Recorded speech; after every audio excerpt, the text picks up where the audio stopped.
All right, let's try this again. Hopefully it works. All right, can you guys hear me? Peace, power, and profit, everyone. Peace, power, and profit. Give it a second here. Give it a second here. Let a couple people come in. I don't know what that's about, but I'm going to speculate that apparently, I don't know if it was my thumbnail or what, but I posted a thumbnail, uh, and I got a message from YouTube. Basically, this first time I ever seen this happen. Because again, y'all see my content. Y'all know what kind of content I put out. Again, but it's the first time ever YouTube pretty much sent me a message saying they pretty much that particular live stream was against company guidelines, whatever that's about. Right.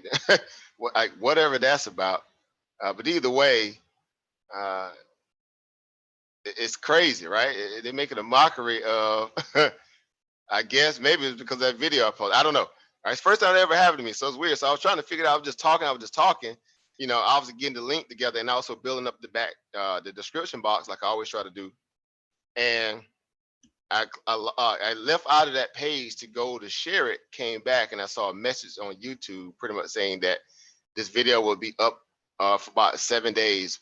You can appeal it, but it goes against community guidelines. So whatever that's about, it's not going to stop me from making another, because we're going to go forward with this information, right? We're going to bring forth uh, that Q&A session, that we just, that we had on the books to do concerning the documentary we just watched. So again, the documentary is still up. The documentary is still up, but the initial Q&A session, um, they took that down. The first one I was just trying to do, I don't know why. Again, it was titled basically what you see now, besides the YouTube part on there, but and I had start building up a thumbnail. So this is what I'm gonna do this real quick. All right, just in case anything crazy happens, let me get the link out to everybody that want to come on the back chat. Then I'll just share it as I go, meaning share the actual live stream itself with anybody that may want to come on. All right, so let's see, where is the, because I know basically too, um, you know, Zoom has been on the fire as well, because they got hit with some allegations, this, that, and the third, and so I don't know if in tandem with YouTube they're trying to censor a lot of people and do this, that, and I don't know what's going on. All right, but that's why I don't even know why I even you know even bothered even messing with Zoom at a point when I thought they would be solid. So let me get this link here so I can send it out to you guys, just in case y'all want to come on, right? Come on to because that's the whole part of this conversation. We're going to talk about this thing here. All right. Let me see. Let me post that over here first. Wow, this is the long version. I don't want the long version. All right, this is getting a little. And over here messing with me tonight, man. What YouTube doing? YouTube ain't never came at me like that. But I guess that information was a little too hard. It was just a little too hard. I mean, because all I titled this pretty much live stream was just basically what you see there outside of the YouTube block, the other live, Wall Street versus Main Street Q&A, or excuse me, who's stuck holding the bag, Federal Reserve, debt bubble Q&A, right? And I was talking again, like I was doing, and lo and behold, I go out to come back in, and it is blocked, right? All right, they blocked it, so this thing is not even. Yeah, so yeah, they tripping. They tripping. So I'm gonna leave it up, the other one, but I am going to get this link out again, right, for the third time, right, for like the try to get it again, so we can get this live stream popping, right? Because again, as we say, you know, one monkey don't stop no show, right? It's odd because again, y'all know the type of content I put out, so this is very odd that they would do that, right? This is very odd that they would do something like that. But again, you know how that go too, right? So again, like I said, I don't know if it's because of the Zoom aspect of it, you know, and their new so-called, you know, security policies because they're under fire, or was it just, you know, YouTube itself, you know, that did that, you know, because again, all it was just, I mean, I had a title up, a thumbnail, and I'm starting to build out the description box. Like I always try to put some stuff in the description box, and came back and it was like it was out of there, right? It was out of there. I was like, what? It goes against community standards.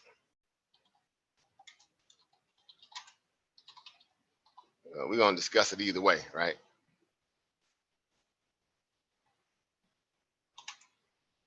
We're gonna discuss it either way. So let me post this. I'm gonna try it again. Bear with me, guys. Again, I appreciate you guys being patient.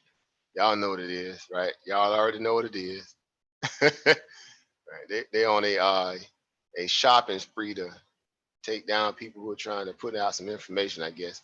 I mean, I hate to even use that kind of terminology because again, I really don't, I'm not that kind of person where I just get all, worked up about these little platforms and social platform anyway, because I don't care about them anyway. I really don't. Facebook, Twitter, none of that stuff. I really don't. I'm more in control of these brokerage accounts. That's my own thing. You want my attention? Mess with my brokerage account. All right. Y'all can keep Facebook. Y'all can keep Twitter, Snapchat. Y'all can deal with all that. Y'all can keep all that. Because I won't go to war with you about it. But when it comes to this money, don't mess with my brokerage account. Whatever you do, don't mess with my brokerage account. Right? Because I don't really. Yeah, I saw that. Yeah, they said they removed my little video for violating. I don't know what it was violating, but apparently it violated something. It violated something. All right. But hey, we're gonna keep rocking, right? And as late as it is anyway, too, we're gonna keep rocking. So I'm gonna share this thing on out there to a few more places. Oh, let me go in the back chat message just in case you guys are trying, you guys again want to come on. Sorry about that. All right, let me get you guys on here. All right. Hey, what's going on over, Chris? I'm gonna see. You should have Sister Mo coming in here in a minute. Sister Drumette, you should be on the way as well. You guys coming in. All right. Hey, what's going on, everyone? Hey. Peace, over. Can y'all hear me? Yep. Yeah. Okay, awesome. All right. Yeah. Everybody else sounds good too. So again, so y'all saw the little micro on the drama. Video, huh? Oh man. Yeah, but I'm just it. The alphabet boys came through on you. Man, hit them jokers up, boy. I done rabbit punched a couple of them and they can't take. I hit them in the jujitsu, right? Or jujitsu, whatever they call it. Hit them in the Adam's apple. Right. But they snatching up Facebooks and YouTube accounts, so they take. They flagged your channel. They taking stuff down though. Yeah, they ain't flag it, and it's weird too because I didn't even get. Yo, go ahead. I'm sorry. Go ahead. I'm sorry. Oh yeah, Chris. No, it's just What you doing up this late? Go to bed. Cause out past her bedtime, she's supposed to be asleep right now, right? Calling in the sheet. Hey, we on Corona lockdown. Shoot, you gotta sleep all day and stay up all night. I know. Right. I can't get to sleep for nothing. Oh my God, I'd be like, man, how are we gonna sleep till like 6 a.m, 7 a.m? I know. Plan on jacked up all day. I was just saying that too. I was like, you know what?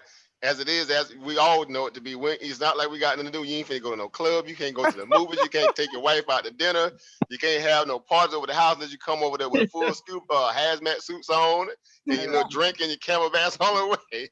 So why you playing? Hey, listen, and I'm super scared now because all these people, they done forgot the coronavirus exists. They're out here throwing cookouts and I know, man. I see people. I be like, "What y'all doing?" Well, you know what that comes from? That comes from a lack of what they call, as I would say, Leadership. sound leadership that tells Yep. people unemphatically that, hey, this is what we're dealing with. You got all these mixed signals coming out of the top, governing position or house. It's telling people, hey, do this, do that, do this.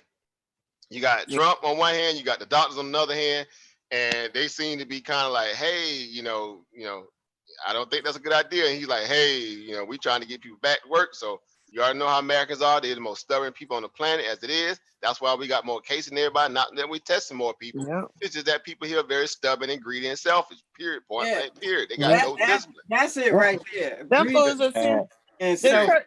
the church is gonna send out postcards talking about y'all can come to church, you can stay in your car, we gonna broadcast from the speakers. We're not gonna get out. I'm Right. like, y'all, these people crazy. I'm saying all you gotta do is you can broadcast online. You don't have people don't gotta leave their house if you if you y'all want know what it is. eyes, They They want them obsessed. checks. They want them checks. Yes. They don't want you to be trying to do this over the Wi-Fi because they're going to say, well, Granny ain't got no Wi-Fi because Granny always going to get a biggest check. Yep. Granny ain't got time for all that. Granny need to be in person so she can get her a little holy water, a little communion, a little saltine cracker, and a little grape juice from Welch's. Yep. You got to get that get it in real time. One of my Right. friends talking about Mo, we ain't got that many people. I'm going. I said, well, you just make sure you do not come nowhere around me. I don't Exactly. care. Right. I'm like, man, They called me talking about where you at. Hey, don't worry about where I'm at. I got my alarm on. Y'all can't come to my house. I'm in my garage. Do not come here. Like these people are really. We had an official in my hometown, and he said he got on the Facebook, and he usually don't do that, but he got on. He said, I cannot believe all of the people are in, you guys are just out and about like we don't have a pandemic going on. He mentioned, our cases in the town, I think like 455 in the parish, and they had like 28 people die or whatever. He said, man, after this weekend, he said, I'm not looking forward to what's getting ready to happen because y'all act like y'all Right. cannot stay home, or y'all want to party and turn up on Good Friday, Easter, and your ass gonna be dead on Monday. Oh man, he said, y'all know what it feels like to not be Right. able to attend a funeral. Hey, listen, I can tell you because they found my aunt dead 5 days. She been in the house. Man. 5.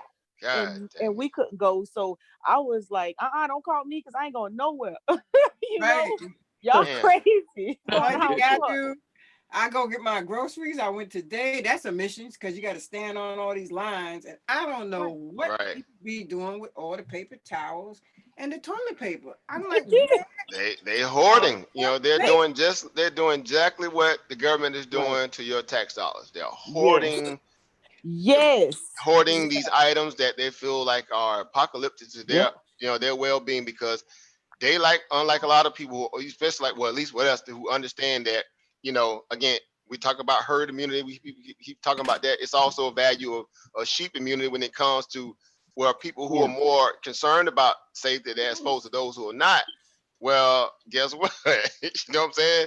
Yes. By default, you got to be concerned because you're gonna be left out if you're not even concerned because everybody that's concerned gonna go wipe everything out, right? My food gonna mosey in there to get you some little items, and you're gonna be going there like, man, look here, I can't get no toilet paper, I can't get no paper towel, man. Where that saran wrap at? Where that cooking paper at? I might use some of that. I know. You just My gotta, You gonna have dudes in the women's section. They gonna be trying to bop y'all sanitary napkin. I Yeah. guess I could use it. I just take it apart, use it. hey, you gotta go to the neighborhood stores. You go outside the neighborhood. Right. That's where the super hoarding be going on. Yeah, Right. I was telling someone that you have to go off the beaten path. These are moments where you need to be creative. Do not follow that sheep mentality and run to Walmart.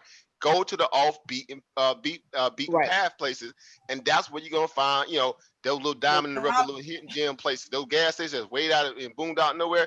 They probably still got 3 or 4 different brands of toilet paper sitting on the shelf. And Perel hand You gotta sanitizer. watch them for the hoarding. I mean, that's overpricing. Right. Right. But Brother African Emporia, my cousin in the backyard with the big pot of crawfish talking about Jesus paid it all. I'm not gonna let y'all ruin the day my savior died. I said, oh my Man, you about God. to be, you about to join your savior. You No about to disrespect for join. my, my family out there on the religious side, but you about to join that savior, right?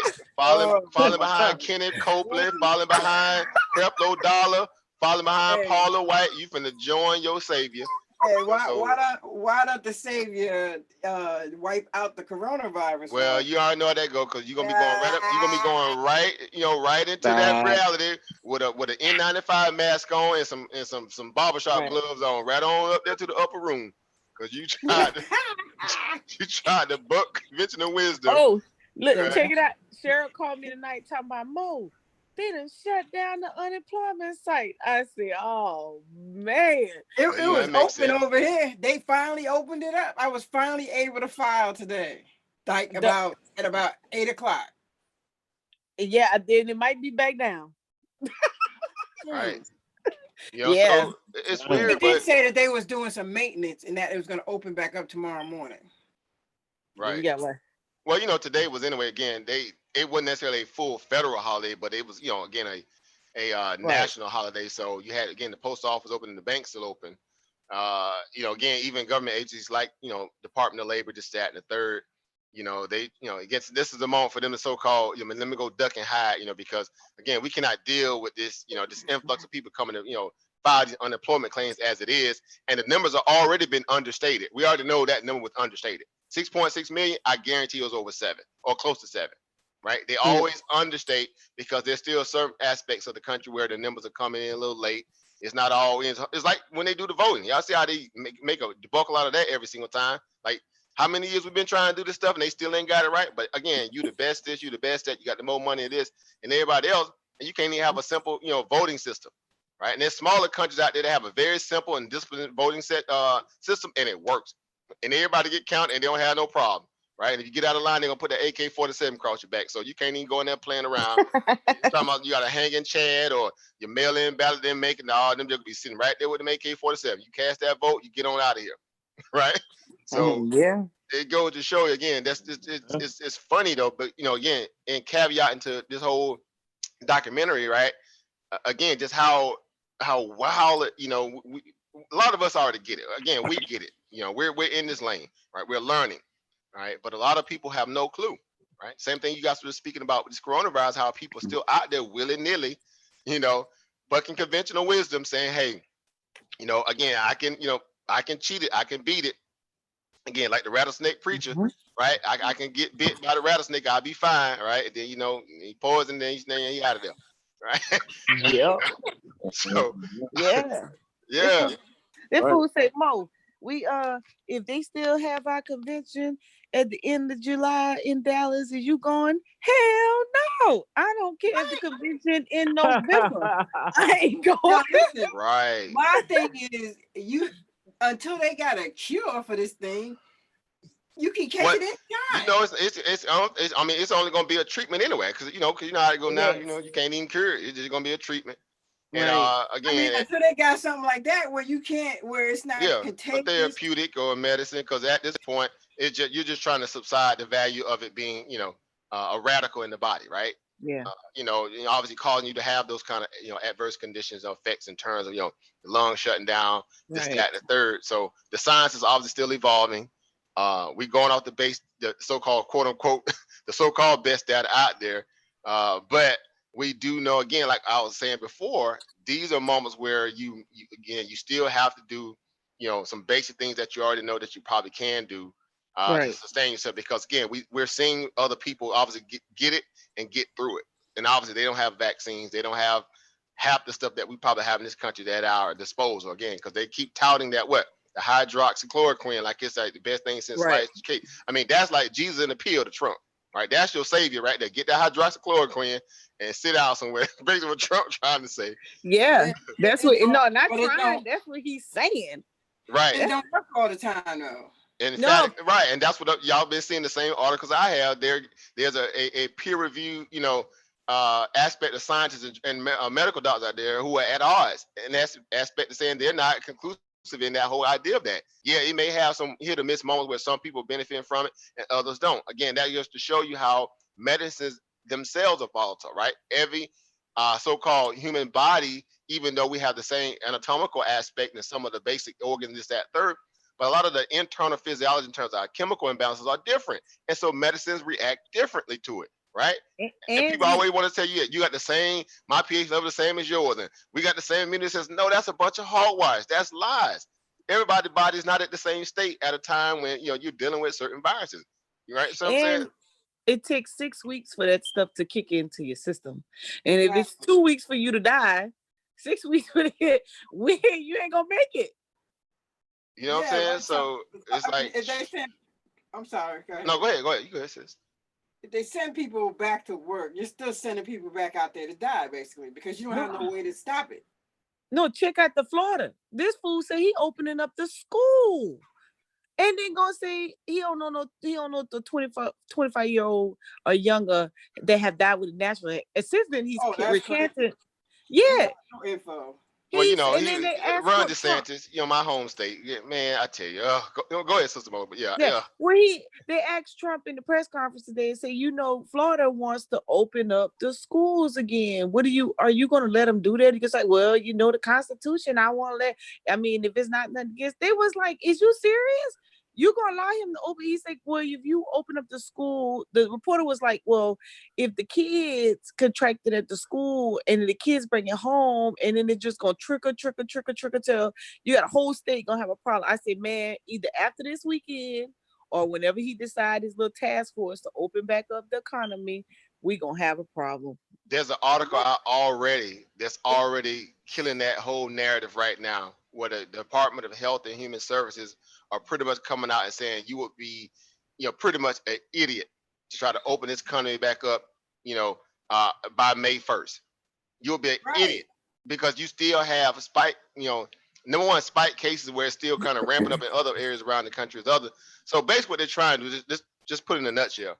They're trying to open certain aspects of the country, right? Those areas that they see that they think is more, kind of spread out in terms of the populace, right? Those middle Western countries, states in America, like some of those places like that, because that's what obviously he keeps hammering at, but those places, some of these places ain't barely gotten the data, but okay, even if you open up a few of those, right? Again, you ain't really getting no real industries or, real, serious money out those areas anyway, right? Your money, your money portals in the country are basically gonna be far west coast or far east coast. Yep. Everything else is just kind of like, okay, you can grow a little soybean, turn over a little corn, push a little paper here and there, but you ain't making no real paper. So you ask yourself, is it even worth it? Look what happened in Denver. Denver wasn't having hardly any cases, and then all of a sudden, what was it, yesterday or the day before? Those numbers spiked, and all of a sudden, everybody diverted their attention. It was like, he said, well, I don't know what happened in Denver. Yeah, we know. You keep telling people that it's okay. Right. Again, it goes back to what we were saying earlier, those mixed signals. So again, in moments like this, again, you got to really, really, really, just stop all the press, literally stop the press and realize what you're dealing with, right? This whole idea or this narrative that, again, you got to choose a game, whether you Democrat, whether you Republican, and you fighting for so-called your man. But again, this ain't even about that. This is about your individual sovereign value of life and your health and your family. If you that of a sheep-minded person where you got to go down trying to defend somebody that can give a damn about you in a moment like right now, to the degree where you just can't believe that they would not see you no more than what you are as an expendable commodity for the overall so-called quote-unquote good of the economy, then I'm sorry that you've been left on another planet since birth, because apparently people ain't realized yet that, and this is what we always speaking about, self-preservation, right? Preserve thyself, meaning you come first, period. In the discussion, roll credits, you come first and your family, right? So you have to start moving in that mentality, and all that other stuff, you can deal with that later. But right now, you don't have that kind of luxury to be kind of, gambling on somebody's approval who's obviously comfortable and safe and protected, right? And you still ain't even got your little stimulus check, right? You still ain't got that you've been sitting there pandering and cheerleading about. And yet again, like I titled, my other little articles y'all been seeing, Wall Street haven't missed a meal since mid-March. I'm not even going far to say back of February, but since mid-March, Wall Street have not missed not one meal. Nope. we're talking about well up over near over 13, 14, or roughly now near 20, near almost close to about 17, 20% off the lows. And again, as if everything just got beautiful, as if nothing has happened in the world. There's no government, no manufacturing shutdowns, none of this stuff. Stores ain't closed down, none of this stuff. And you got people actually cheerleading under the auspice that everything is going to go right back to normal the day you can open up the economy, as if they have exclusive data that tells you that instantly you can just spring right back, when that it doesn't work that way. It does not work that way. I'm sorry. Right? Yeah. So this is why this stuff is important, and this is to understanding where we all sit in the fabric of the monetary system, in the fabric of the overall governance that's happening when it comes to the health and human services aspect of it. But more importantly, those who have resources can make better decisions. Those who do not have resources, they are stuck to deal with whatever coming down the pipeline, and it's going to be a hurry up and wait mandate. That's what everybody's doing. Yep. They hurrying up and waiting. You got people in unemployment line. Again, you got people who have 2 or 3 degrees, masters, they ain't there, PhD, standing in line with the joker that just got laid off from McDonald's or something like that, or some other little penny in the job like that, in the same soup line. What does that tell you? Right? Everybody on the same playing field. Right Everybody now. in the same line. So again, I just, it kind of makes me like, man, how are people really, really, understanding how any of this stuff really works, right? So, but that's why I want to discuss it. Again, we saw the documentary. We're gonna, show little clips that we have to that. We're gonna break that down when we can. But this is why this stuff is important. So when we're screaming literally financial literacy, right, and how important it really is to the overall well-being, right? Because again, we know the antithesis is that people will say, well, money is the root of all evil, right? And I'm like, okay, so when people start saying that, you know exactly what they're thinking. You know what they're thinking. They haven't learned how to compartmentalize their hate for the corporate governance as opposed to them needing to survive, right? In a system that obviously overrules your ability to try to be, MacGyver or, anyway, because you can't just go live out in the woods. You're like, this ain't this, unless you can just pull it off, because you still are tied to the system at some point if you got a social security number, right? Yeah, and so that's how what you, I'm right, so how you produce income or produce some kind of form of living, it has to deal with, with some part of, this infrastructure. So unless you got some kind of surefire secret way to get around a lot of that, not to say that it's probably ain't out there, but you still have to realize, again, what you can do or figure out what you can do to also capitalize on it, but not necessarily fall into that old kind of, gang membership, right? That's basically what it is, a gang membership, right? So for me, it's more like what I've always been saying. It's a Robin Hood, truly a Robin Hood mentality. I'm trying to take from them what they have always been taken from me. Right? Again, out hustle the people that's trying to hustle you, right? It's a debt bubble race. They're trying to fleece you, stall you out, starve you out. Again, it's the whole idea that, the Federal Reserve, the corporate governance could be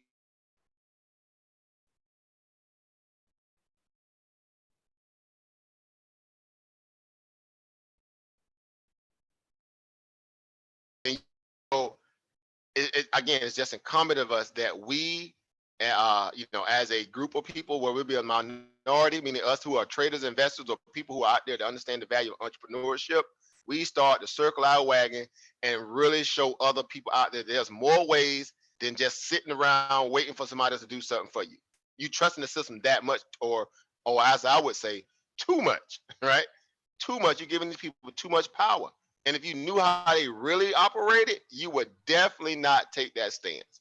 And that's what's important about that documentary, right? It's just a small sliver of being in a position where you get you get that kind of wake up call, right? Not that you probably already haven't thought about it that way, but to really put it in context where you start to say, well, you know what, I mean, I already kind of knew these people out here. They was insidious and ratchet like this, but this takes it to the next level. And now I know what to look for, right? When it comes to my house, when it comes to my finances, my debt to equity ratio values in terms of how balanced you are, if you're gonna even play that game to that degree, right? You need to know how to shake and move, basically, right? So again, that's why this stuff is important. So I'm happy. Again, we got people on the panel that's gonna talk and bring it down too. Again, the link, if you guys want to come onto the Zoom chat, especially for some of you guys who saw the documentary and want to discuss it, whatever, whether it be that or just, financial information as a whole, stock markets, coronavirus, because it's all synonymous at this moment. It's all synonymous right now because, we're seeing, again, in my opinion, one of the greatest, financial heists in my lifetime, to the point where I can make sense of it at my point, in my years of living, that I can say, honestly, these people really think people are crazy. That they are backdoor dealing on the idea that you're so worried about this coronavirus that they just got all this new debt, just finna flood the markets. They finna just, delay this tax, delay this interest, delay this, that, the third. They ain't say they was gonna eradicate it now. They didn't say they was gonna eradicate it. They said they're just gonna delay it. You got moratoriums on light bills, rents, water bills, evictions, all this stuff. They didn't say they was gonna eradicate it. Give you that kind of, the government didn't pretty much didn't say we're gonna buy, your first 1 or 2 months of rents. We're gonna pay that off for you all together, right? Or we're gonna pay your mortgage off, for the next 2 months or whatever, right? You know what? And just caveat, I'd rather they do that than to delay the interest on it, or to even delay the payments and throw me a little $1,200 check. Cause what's most valuable, a $1,200 check, or them paying your rent, your light bill, your water bill, right, and giving you some little grocery, right, helping you pay your little car note, whatever, as opposed to them throwing you $1,200 and saying, hey, go out there and buy toilet paper, some biscuits, some canned goods, because you ain't gonna pay your bills with it. Just be honest. Most people ain't gonna pay the bill with it. They're gonna go out and try to survive. Just be honest. Nope. They gonna Right? be on that bus too. Right. So you know exactly what's going to happen here. Again, it's the biggest heist that's happening ever in my lifetime. Where again, we already talking about the federal balance sheet has grown literally well over near $4 trillion, near over $4 trillion.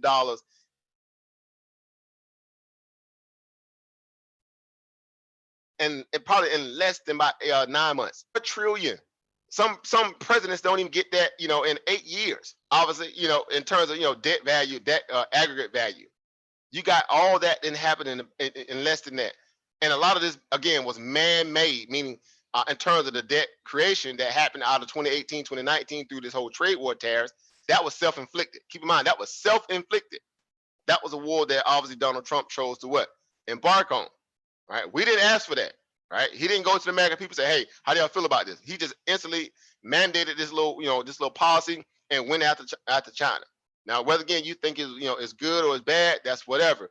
But more importantly, what it did is what it put a pretty much a chink in the armor of a lot of these corporations who have a lot of their businesses overseas, abroad. They got supply chains coming out of China. Again, no matter where you sit on that side, it still also put somewhat a strain on the U.S. economy, right? Because of the fact that they couldn't just do business, like it was a business as usual with all these tariffs being laid every other 3-4 months. Again, I'm gonna raise the tariffs and this, that, and the third, and Chinese firing back, and then before you know, who else got involved? Then Europe got involved. Then they start fighting with Canada, right? Then we start fighting with Mexico. Then we start fighting with Argentina, right? Then we start fighting with people in Africa. You know what I'm saying? Everybody just got on that tariff war. Well, I'm gonna hit you then. You gonna tariff BMW? Well, I'm gonna hit you on your tariff then. We're gonna tariff all Ford vehicles. And that's what we start getting. I'm gonna tariff your iPhones in. Well, I'm gonna tariff your computer in. And that's basically what happened, right? So to the tune of that, again, it disrupted these companies' ability to go out there and perform business as usual. So what happened to their overall books, right? Their financial, earnings. They were pretty much non-existent as of all of 2019. Go back and look at the data. The GDP was basically, based upon the Federal Reserve just pumping money into the markets, running up asset prices, giving these extreme valuations, and they had no kind of organic growth. PE ratios, again, well over 100% value to where they need to be. Some of them up near 1,000+%. Right, just pump and dumps. Again, pump and dump type little companies that deserve no aspect of that value. And even right now, in the moment where the Feds are buying the market literally outright in this moment, underneath all this catastrophe, you still have some of these companies who are pretty much all the way back to dang near where they were before the market crashed off the first news. Meaning their price to earning ratio is if they haven't missed the beat. And guess what? And they're closed. not producing no product, no service, no nothing. So they're more expensive being closed than they were when they were open for business. Let that marinate. So again, debt transfer, it's the biggest economic heist that's happening right now that I've ever seen in my existence of understanding this stuff. Because that bill or this debt, as we just saw in that documentary, it has to get transferred to somebody. Who's going to foot that bill? Who's going to have to carry that bill? Anybody. Anybody. Us, taxes. Transfer. Transfer Yep. of wealth. Or Yep. transfer of, well, even if we got any little wealth left, We right? If there's any left, hey, it's so hard. if we can claim that we got wealth. Oh man, man, I don't even. Oh man, go ahead. But it's crazy. But so again, you heard about the whole small business loans, right? Right? They Oh, catching heck right now. Oh yeah, Well, and let me They, go go ahead. ahead because I was want to about to say comment on that. they were going so hard about this whole the small business aspect of it, right? Mhm. We really finna help small business, right? Because they're the fabric of the economy, right? Which again they are because they easy to get preyed upon, right? Through loans, this, that, and the third, right? Mhm. You got Steve Mnuchin, Talon, Larry Kudlow, everybody going hard, for small businesses, small businesses, small businesses, small businesses. They're the fabric of society.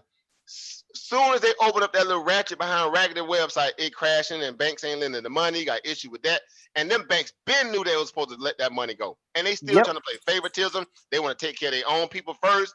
They ain't that it shows you, but again, when the Fed hits that printer button and they go brrr, that little sign of it saying brrr, that thing go brrr, and that money run right straight to what? Wall Street with no hitch. Not a hitch. Yep. It goes straight to those banks without a hitch off the press of an enter key on their keyboard. Yep. But it takes you an eternity to even get again. You can't even get a response in some cases. What I'm hearing, these people got the phone. Yeah, they're not calls, responding. They got the people at the counter that was already acting ugly before this happened. You know they gonna be acting extra stink now because they feel like they overwhelmed and they don't know what they feel like. Man, I don't want to be here because Joker might be sick. On top of that, you think these people Mhm. really finna be going out their way to the so-called show you this kind of fake patriotic energy that they be claiming to everybody? Man, they need to stop. And people that think that this stuff is just again some kind of delusion of grandeur, they live in a delusion of grandeur, I should say. But yeah, what was you gonna say, Sister Mo? I'm sorry. Yeah, and I was gonna say, and it's false advertising. Like I've been tuning into like all the CPAs, and um, so you got the payroll protection program, you got the disaster injury economic loan, and then of course you got the unemployment, right? And so when you Which is they of course, the CARE Act is pretty much it's like 3 or 4 different yeah, yep, stimulus organization that they kind of funded out of the the ashes of this. right. And You know, what I'm yeah, so basically you went to the SBA, right? They tell you get the 10,000 advance, right? So they know you can't get, if you get one, you can't get the other one. And if you do qualify for them, you get the other one, you got to pay back one, right? And normally it's going to be on the 10,000. And if you get the PPP, you're going to pay back the 10,000, 1%. Because I was listening to a press conference and I was like, wait a minute, did he just say he gonna make a lot of money off of the small business loans that went out? I thought it's supposed to turn into a grant. I said, okay, start following the money trail. So then when I found money. that piece, right, when I found that piece out, then I realized I was like, okay, now businesses are like, okay, we're not really getting no favor because it's really just a pass through where you get the money, you give it to the employees. You're really not making no money from it. So what they start doing is say, okay, I'll give you a pay cut and then I'll furlough you. So I'm not really letting you go. You just on furlough. And Right. and when I do get the money based off of your old salary that I've already put in for, right? Then I would make some money off of it as well. And then I could just send you to unemployment, and because you're going to get the extra 600 on unemployment. But what the employee don't get, or probably not paying attention to, if you file for unemployment and your employee paid you out of PPP, you're going to pay that money back. And so, Right. Kind of yeah, like all it is, and I don't mean to cut your wisdom, but but for us that's in the stock market, y'all know exactly what that is. What is it called? A corporate buyback. yep, yes, The and that corporation excuses the tax. They don't have to pay the tax on it. It passed on to the what? The shareholder. Then right, you have to liquidate your position or a portion of it, in which you're gonna pay that capital gain tax on it. And guess what? Who benefits from it? The corporation. they do, yes, and then and so to keep it moving is that okay? You get the money. If you don't, they don't get to you, right? Because they say they about to run out of money, get the 250 about to come, right? If you don't get any of that, the banks, they smart. They have the extra two little loans that's ready for you because Right. those loans you got to pay back. It is no grant because you're not going to fall under the CARE Act. So they think they're smart. Well, they don't think they're smart. They Then it's they slick. they put us in this position. Yeah, they put us in a position, and then they upset because Democrats want some of that money to get earmarked to the urban areas. But it's just like with government contract, the same exact problem. They push that money out. Government contract says it's supposed to be even.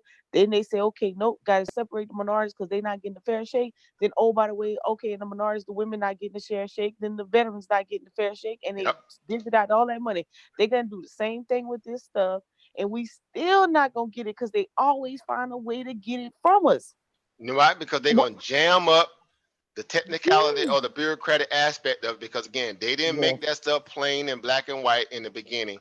And hence the fact that the Republicans were trying to hurry and push it through the first time was a Yes. clear indication again that they was always trying to look out for corporate greed and governance first, take care of them, earmark again all that money or set aside some slush funds, that we say slush funds, right? Yes. To take care of the corporations first, and then okay, we'll worry about the American people second, right? And So yeah, go ahead. and the icing on the cake is when he fired that inspector general. I say, The oh, one that person little who had the most dirty. tangible and imminent knowledge about Yes. what this thing was supposed to be about. You get rid of pretty much the head architect, so to speak, who knows the most in that moment, right? What to do. You Yes. get rid of that person on a dime. What does that do to Yes. that The particular auditor. pretty much The the quality auditor. control? Yes, Right. quality control. Yes, I see. Wait a minute. Did he just get QC rid of the gone. audit?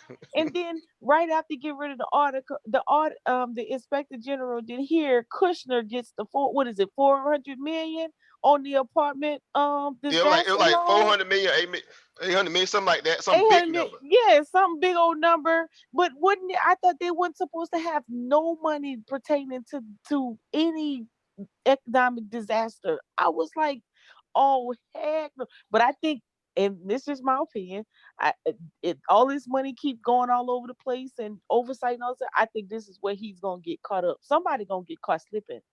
What it's Somebody. all, but that's why I say when there's smoke, there's a fire. It's Oh not a yeah. mistake that all these people got fired or terminated or they turned around and became whistleblowers. We didn't have this many whistleblowers in one setting of a president probably since Nixon. Yeah. Just- right, to be honest. And so again, these ain't just all just hypotheticals, right? Or these people can't just be that venomous towards this dude. Nothing to say we're just gonna go at you because we upset because we lost. Again, whether you're Republican or Democrat, because I'm neither. But I'm just saying, it's obvious the way he even comes off to the American people as if again he's disingenuous in a way that he can't tell the whole truth. Like he can't speak from a place of just being very direct, right?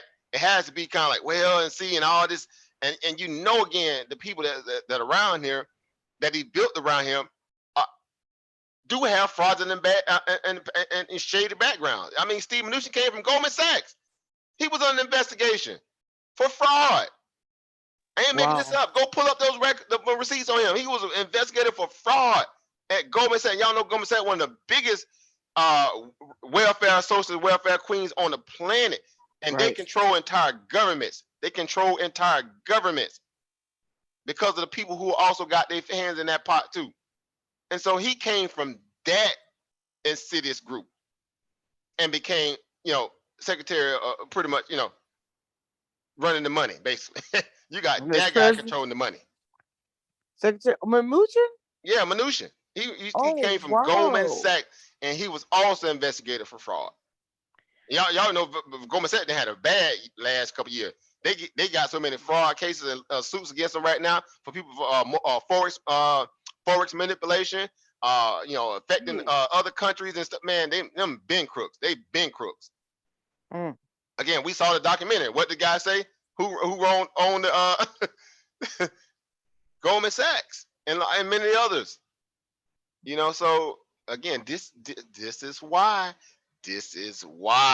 we have to have these conversations and discussions, especially if you are intertwined into financial markets in a way where you see value and find value in it. Because if you depended upon, again, someone to pay you and keep you, again, above, the earth in terms of, having to go to survive with these little jobs. And again, in a moment like right now, you see that these people kind of, and some of your employees might really care, but they've done all they could because they still firewall.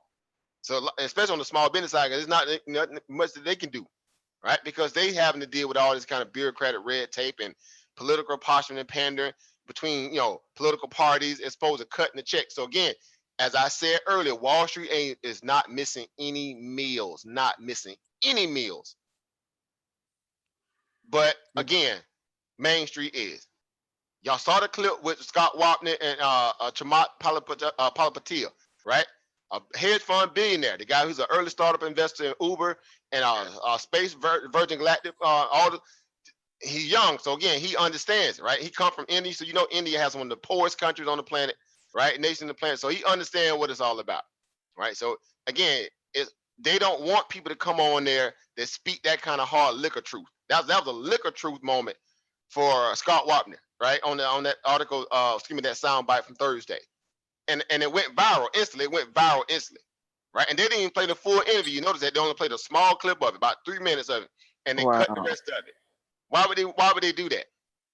Right? Because again, it goes against the very fabric that they know people like CNBC, these other little so-called financial, they know that they fleecing the American people.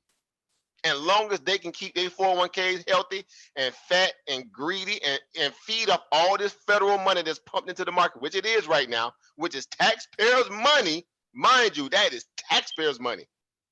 Ain't no and if buts about it. It ain't even for discussion. It's non-negotiable. That is taxpayer money. Any stimulus money that's being printed out of thin air is taxpayers' money.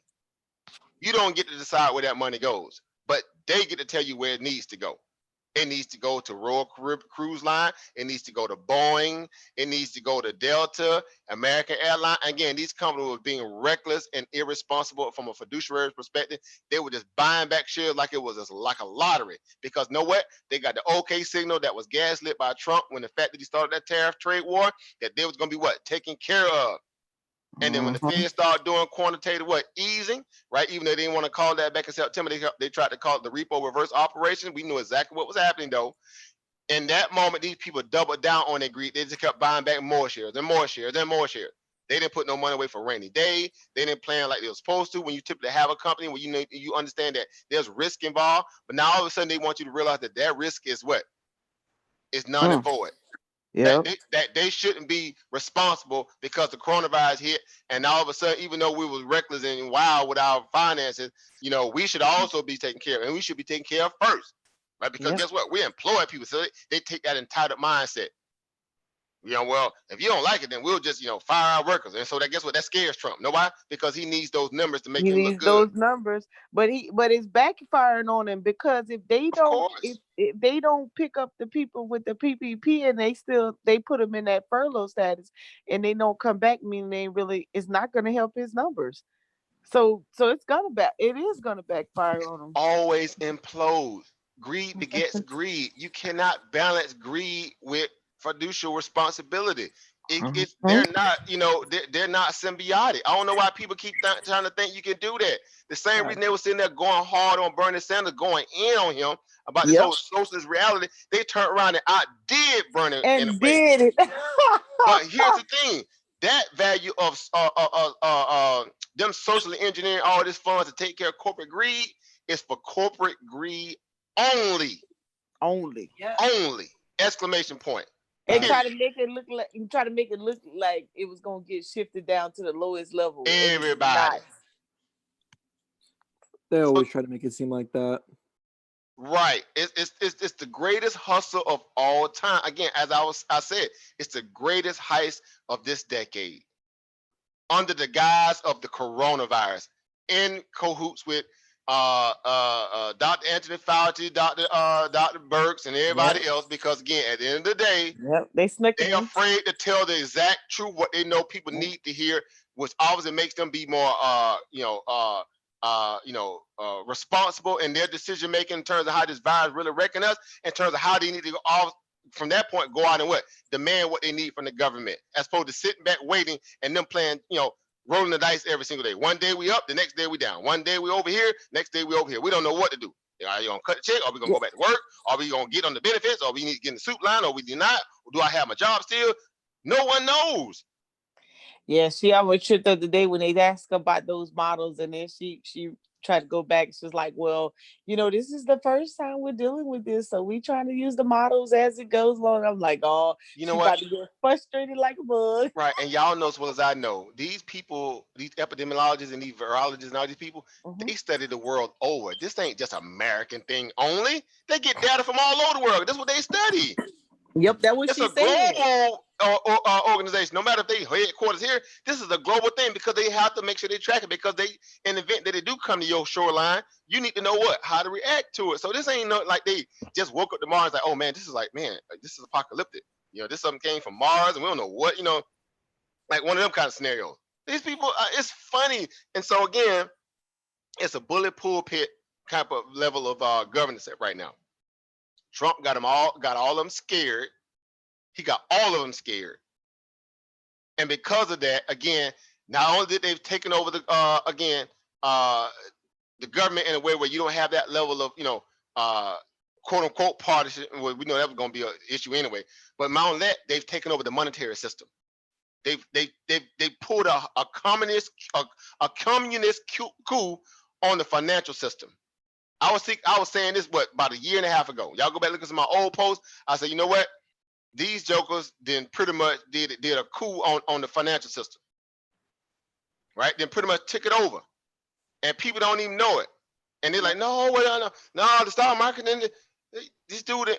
And it's funny because again, you say, well, okay, well, where the money coming at? Where the production value coming at? It's not adding up. And even more so now, like you were just saying, Sister Monica, at some point, it always comes back and implodes. And so again, the house of card theory, right? Because again, there's no balance there. It's an extremity on one side and one side only. Yep. And so it's going to collapse. It's just a matter of, not if, but when, right? And so their goal is, again, to try to beat investors into submission. And I'm saying, and those are the ones who, again, a fundamental mindset that knowing that the data doesn't add up and there's no need for me to be trying to go all in this market. Only the gamblers are taking that mentality now. The smart economists are people like, you know what? I know this is artificial. It's obvious it's artificial because the Fed come out and tell you out his own mouth now. They're not even hiding it right now. Nope. He's not even hiding it. That press he did with Good Morning America. I think it was a Good Morning America. He was on there. He pretty much told them. They asked him, do you think you ever run out of money? He said, man, we got unlimited ammunition. Unlimited ammunition. We did. Out of his words, not mine. His word, unlimited. So we just watched that documentary. What did y'all hear from that? Yeah. Central banks have what? Unlimited potential. Unlimited potential. Potential for the bank. To stress out your economy to the umpteenth degree. And if it collapses, guess what? They'll move on to the next one. Yep.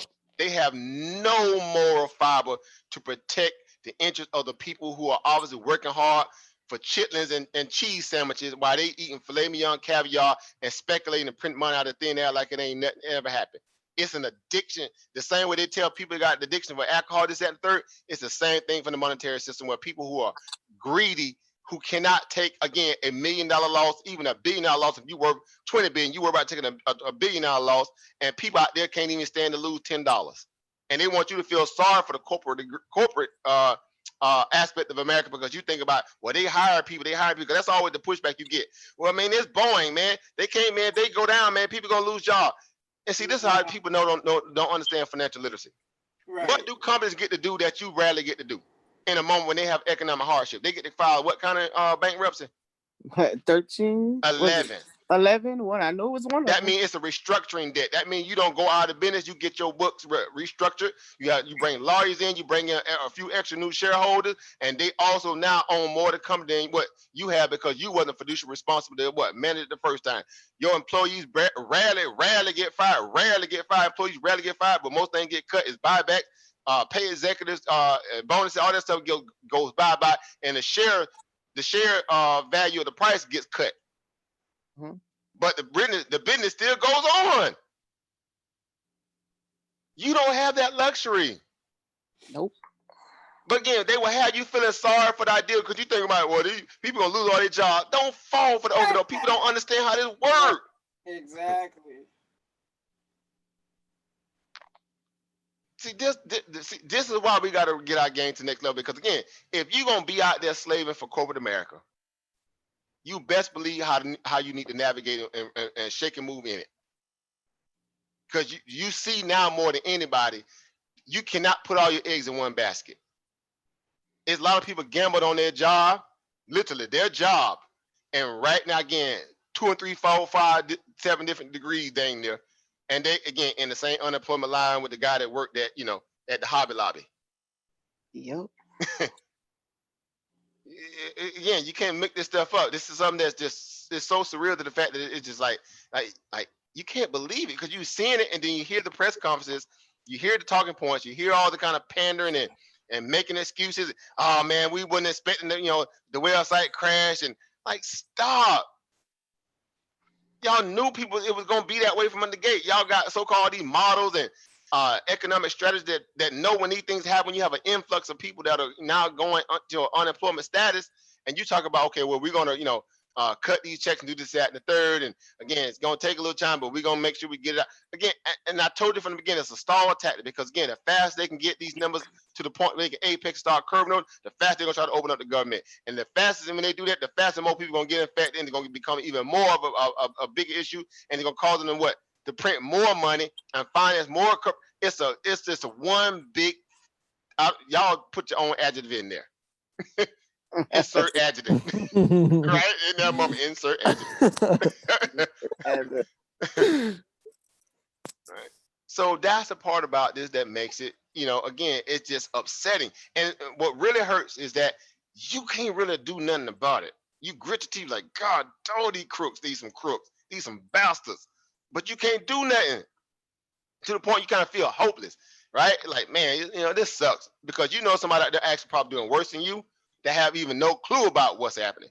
And they just really, kind of in a gullible, naive, mindset thinking, okay, well, they're going to do what they're going to say they're going to do, I guess. And so they have to make life and death decisions literally with their life. How many people, again, y'all know the stat that's coming out of the African American community with this coronavirus. These people literally making life and death decisions on what they should think, what they probably need to be doing in the aspect of waiting on, again, a government check to come. Yeah. You got some people scared that they're going to get evicted. They don't even know they got moratoriums on their rent, lease, and power and water. And think about it, if they get this little $12 check, they need to go pay the bills. He mentioned something today. He mentioned, what did he mention? He said what the people need to go do in business is they need to go file business interruption insurance. I said, like, oh, that was new. And he's like, well, they're not approved. Yeah, he's like, they're not approving it because they said pandemic doesn't fall under the guidelines. Right. It's the same thing. You can't get certain insurance for certain things, right? Because again, that's just not a part of what they were. So you see what's happening. The same way we was watching the video, the documentary, right? And we can pull it back up and go through a little bit. The part about being able to like small businesses, whatever degree, where banks necessarily are slow to always, give them the loans in a moment like this because again, they have no real true collateral. Majority of these businesses that are run, they're sitting on what? Leased land. Yeah. Right? There's no really collateral and you speculating on whether or not you can turn a profit in your business. They need that land. That's the collateral. And if there's no collateral there, they're gonna move on to the next business. You own your land, do you own it? So that's the problem with Cheesecake Factory right now. All that expensive real estate they own, they can't pay the rent on it. That's why they faltering and going under. And guess what? They're gonna get a bailout right now for them little dusty little cheesecakes on taxpayer dollar. just because they want to be in a rich neighborhood and act like they PF Chang's and everybody else that probably doing a little better than them. Ain't that something? Who gonna bail them out? You, Yep. y'all, Us. us. Again, businesses like that. So Shamat Palantir was saying they need to go under because they was what? Mismanaging their ability to what? To be fiduciary responsible for what? Their shareholders and their what? Their patrons and the aspect and their excuse me, their employees that what look up to them to make good decisions. And you got people out there again that are voting against. Again, they don't want to use common sense. They want to again pick the side that everybody right now needs to get bailed out. When literally 3-4 months ago, everybody was like, man, I wish nobody finna vote for no socialist government. Man, I wish y'all better not vote for no Bernie Sanders. Man, we ain't no socialists over here, man. We Americans, man. We pull ourselves by a bootstrap. I dare you try to give me some money. I don't want your money, right? We don't want your money. Now you first run to the chitlin line with their hands out. Y'all gonna cut that? Y'all ain't cut that check yet? Y'all gonna cut that check? Ooh, the feds just stimulating even more money. Ooh, they just raised $2.3 trillion the other day. Ooh, that's a lot of money. It's funny how the human emotion, how people are just so fraud and fake.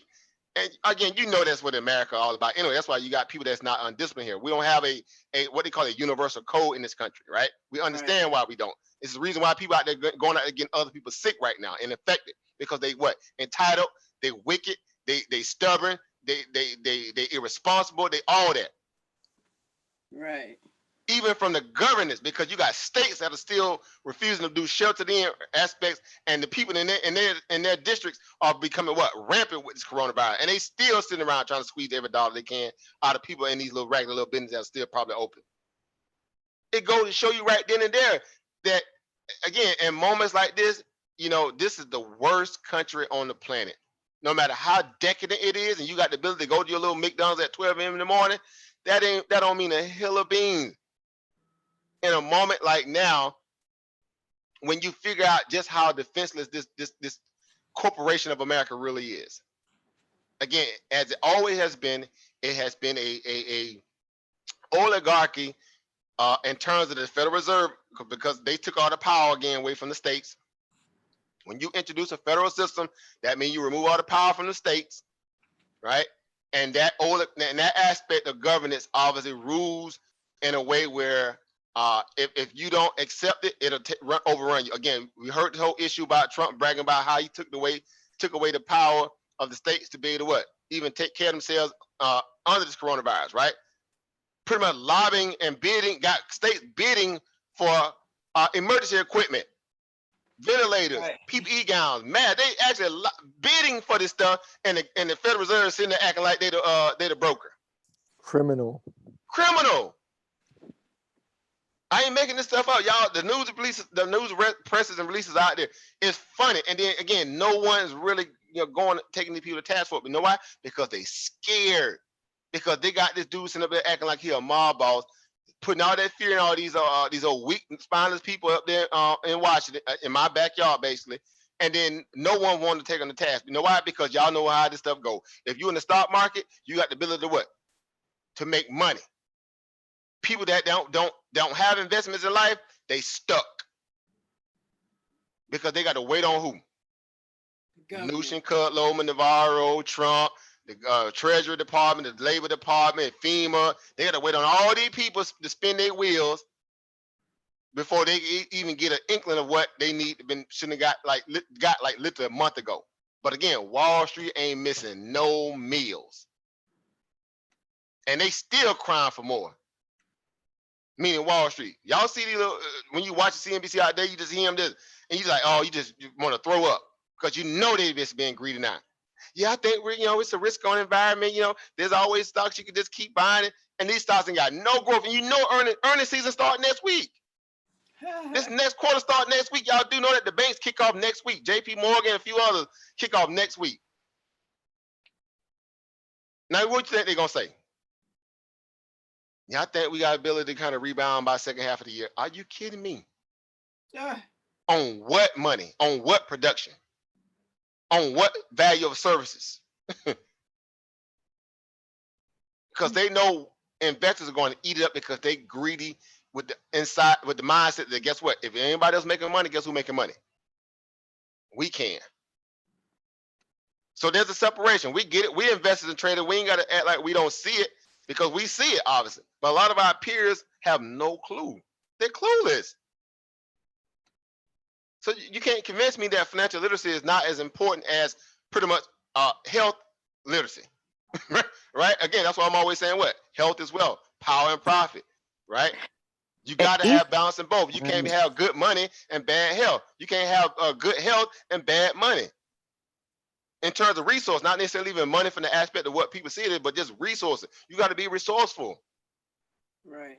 And being without it is a heck of a lot big of a headache than than having it. Because guess what? If you got a little paper right now, a little bread, you can make some moves at least. If the oven get too hot right now with them, lying and turn up the heat on everybody, well, guess what? There's a flight or two to still getting out here, getting down to the islands or somewhere it ain't heavily affected. You can still make a move. Yeah. And other people can't because they don't know if they're gonna have to go back to work tomorrow. They don't know if they even got a job tomorrow. They don't know if they're gonna get this check. They can't, and they got kids to feed. They got things to take care of. They don't know what to do. They're under a lot of pressure right now. A lot of pressure. Do you think these greedy, stinking behind bastard fat CEOs worried about any of that right now? They somewhere sheltered in with all kind of accoutrements that you can only dream of. Thousands of square feet homes and this, that, and the third, and everybody fine. Probably already got commercial testing kits that can't nobody else get. Probably got all the stuff that you got to wait on, So again, it just goes to show you, I just find it hard pressed for a lot of our people who just want to skip this side of the business of the building and run straight to all the other stuff that's pretty much trivial. And I don't even think our people even get it yet, even with everything shut down and the people don't get it. I'm like, yeah, don't it just look like they just like it's a movie or something? You like, do they realize this is real? You're 100% right. They're still caught up in the delusions of grandeur. This is the whole idea. Again, they've been rocked to sleep. Right. Again, they're comfortable in the idea that, what they said, or they say that they're going to do this. Right? That whole theory where, again, when people, if you trust in, this, and you trust in the government, you're trusting, and the track record has always proven to be what? That of what? Inconsistency, failure. Again, there's no value of 100%, correct environment or blueprint where you can say, okay, well, but you can tell when people are genuine. This ain't hard to understand, to pick up on when people are being genuine or being disingenuous. Right? You know when somebody being disingenuous. Right. Remember how people say, a lot of the generations, right? Well, some of the ones right now, they never been through nothing, so they really don't know how to respond or how to react or how to bounce back, because in the earlier days, you had slavery, or you had Jim Crow and all the extra stuff that was going on, and so people had to really survive. They had to work hard. They had to critically think all the time and make sure they could feed the families. And so before this pandemic, and then they still haven't sunk into some of the little heads, but you say things like, you ain't never been through nothing yet. That's why you take advantage of everything. You think, you always want something given to you. But boy, I think when reality really starts to kick in, it's going, well, I don't even know we ready for, some of them who cannot survive or who cannot make a wage, because they may not be able to go back to those jobs. They are not going back. That's the stark truth, but people ain't willing to realize yet. So they think they could just be bought out under the aspect of the Federal Reserve to kind of, it's like somebody been in prison right now. These people are still making money off people in prison. Right. That Social Security is still a bond. Your birth certificate is still they still making money. They make money off you through the privatized side and also on the aspect, the corporate side value of it too. Corporate value of America. They eating all these prisoners, 2 and 3 times. City, state, federal.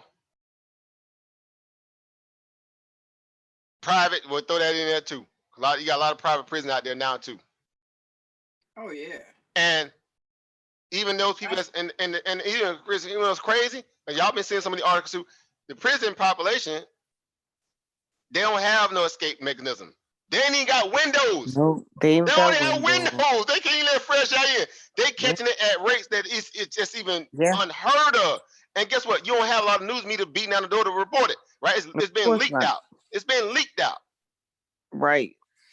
And you know, you guys been getting the emails on like your insurance giving back, Right. the insurance premium, USAA and Yep. State Farm and all of them. I said they Right. must be trying to make room for new money coming in.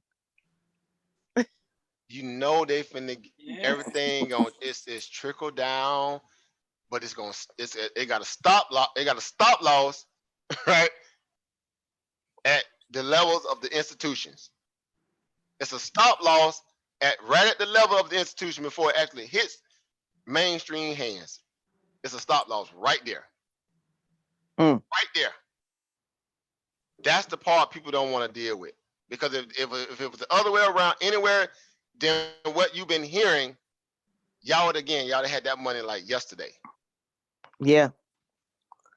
And you would be the talking point as opposed to all these corporations that they keep pandering to when they going to do these press conferences. They ain't saying nothing really about American people. It's always, we got to bail out Boeing. We got to bail out the cruise line. We got to bail out the airlines. We got to take care of this economy. We got to take care of the economy. We got to take care of, America. America's the very greatest this. We got to make sure that these people, these jobs are still available. See, y'all know what they saying when they saying all that, right? Mm-hmm. Are they talking to you or are they talking to corporate interests? Corporate interests. Corporate interests. You are the pawn. You are, look here, y'all know what it is. It's funny though, because again, for the most part, well, y'all know a lot of people who are, again, kind of, in the despair status to a degree right now, because they're trying to fight this virus and also trying to survive at the same time. Again, majority of people can't even afford these little N95 masks. Majority of them can't even afford these N95 masks. Right? Because to spend that money would be like, well, okay, I can't get food or I can't do this and this, that, third. I tie a bandana around my face and going on out there. Some like the movie out of the movie like Purge. That's a big freaking joke. A bandana. Right. And you would think the first thing come down is that you should be able to go to your local clinic and they should have supplies there for the American people. And then again, you had the Surgeon General literally a month ago when I showed her that tweet when he came out and told you N95 masks are useless. Yep. So we need them for what? First responder, this, that, there. So you shouldn't even be buying them. Now this Jack behind, y'all know I don't care. But now this jacket came out literally last week and said, what? We're going to be moving to a society where not everybody have to walk around with what on? Mask on. They're starting to make it a criminal offense if you don't have one on. So think about this. The U.S. Surgeon General. How irresponsible is that, Jack A? Well, I knew that he was when they first said it. When they said that tweet, y'all know we know better. You always do the opposite of them jokers. That's how you play them. When they saying you don't do this, do the opposite. I'm like, well, if that's what if that's what the healthcare workers are wearing, then why I shouldn't have one? Right. So, your physiology is different than theirs. And they surrounded by bacteria and germs every day. All the sick people coming there. So you know that it ain't like they got a super pill immune system that you ain't got, or that you can't get to the degree. So again, it's funny, man. Some people, you be kind of sitting back, you like, you know what? I know they know better, but they just don't want to accept better. I know they know better, but they just don't want to accept better. They just want to be lied to or strung on. Like, again, it's so great. Again, people will put, again, their political ideologies over their own right to survive. Well, yeah, the ideologies that they've been given, but they think they're surviving by believing in these things. Again, going back to the documentary, ravishing. It was. I mean, where do we begin? A lot of stuff we kind of already knew in some cases, but it goes deep in the point where you be like, oh crap. Okay, I knew. being able to put two and two together here, oh crap. Right. And now again, you have the one catalyst, right? Because y'all know we're investors and traders. We always looking for what? A catalyst, right? We need something to kind of what? We need that value chaotic moment of change. This, that, third. They're using again the coronavirus as catalyst to rob the American people. Yeah. Again, the same way they did under the housing crisis in 2007, 2008, 2009. It's the same thing. And they bailed out these banks that were underwater and they were greedy, and buybacks and executive bonuses, this, that, and third. They tried to bail them out. Some of them still went under. They bailed them out and they still went under. So guess what? Take that L. Take that L. They not finna gamble on you like that though. They gonna cut you a check like that right away.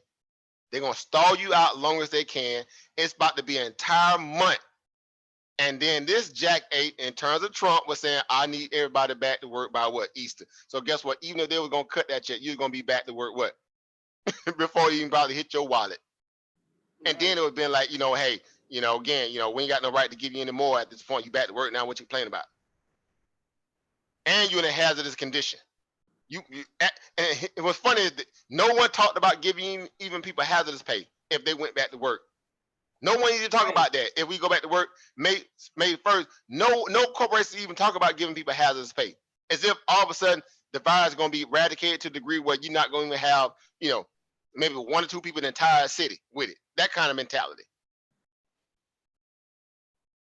And people are eating this crap up like it's going out of style.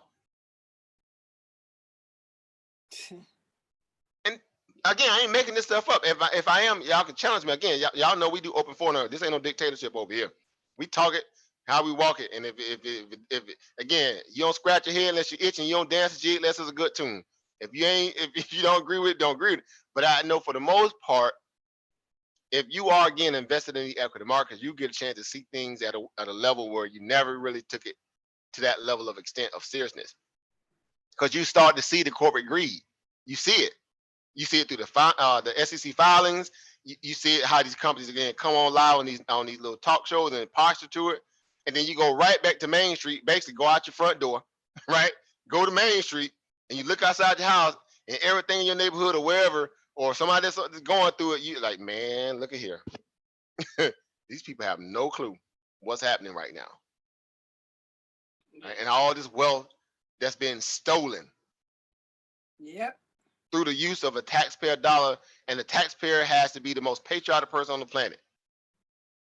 By default, they try to force you to be the most patriotic. And that's why again, people end up doing what? They end up voting against their own what? Interest. Like it's just growing out of style. You can't convince yourself, because again, literally again, like I said, 3-4 months ago, everybody's like, man, how dare you? I don't want nothing from the government.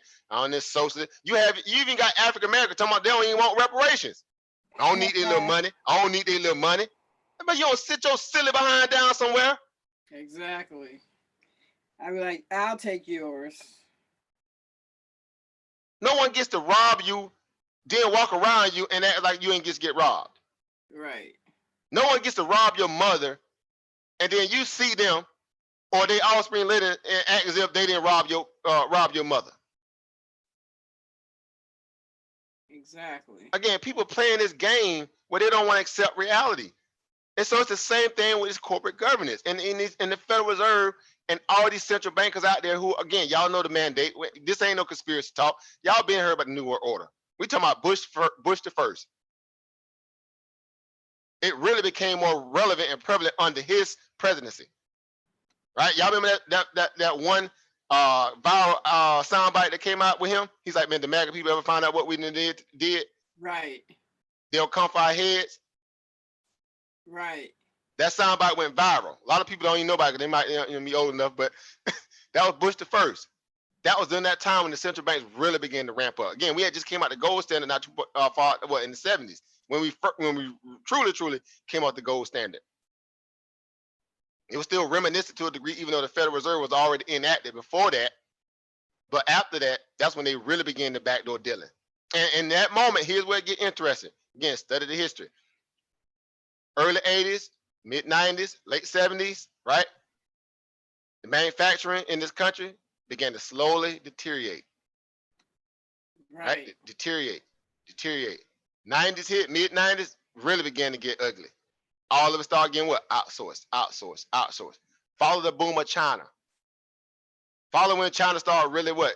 Picking themselves up by these quote unquote bootstrap, and they started industrializing their nation. Literally overnight, they became a world power overnight. Right. They took on all those manufacturing jobs. They slaved their people. You want to call it slave or not, but they made their people go to work. They took on everybody what? Business supply chain values, because they were doing it for what? Dirt, pennies on a dollar. American corporation got greedy. They said, oh, we can market our margins over what? 1,000%, 500%, 700%, 300%. We ain't got to pay the that carrying tax in America too. We're gonna get the Cayman Island accounts. We're gonna hide our money in the Swiss Alps, and guess what? Let's run it. And they got greedy. They got fat. They got greedy. They got fat.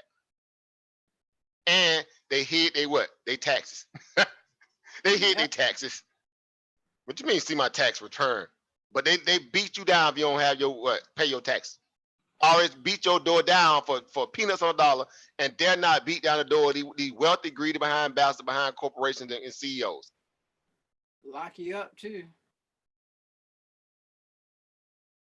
So again, I'm saying all that to say, this is the hustle that you have inherited. Just to say that you are an American citizen. Let that marinate for a moment. How much is that really worth to you at this status? Again, this ain't nothing that we can't get past in terms of coronavirus. I'm not saying like this is an end the world moment, right? This ain't the top of the world, right? Top of the world, right? right? Juice, when Tupac was watching the top of the world, that's my part, that's my joint right there. No, you don't got to get the pistol and go out there and just go to popping. This ain't the Purge. You know, it feel like the Purge. It feel like that movie, The Purge, right, a little bit right now. Again, we did see people line up at the gun lines, at them gun stores. We did see people line up at the gun stores. That ain't by accident. They didn't even care about toilet paper and canned goods. Them joking when they got more ammunition and more guns. Because art imitate life. And the movies got these jokers ramped up behind these virus outbreaks, and what they saw people doing, they got people getting guns and fighting these so-called apocalyptic so-called quote-unquote zombies and this, that, the third, and movies like The Purge. They got what? 3 installments of the movie called The Purge. 3. And they probably gonna do a 4th one. Because they got to keep that mindset in play that just in case,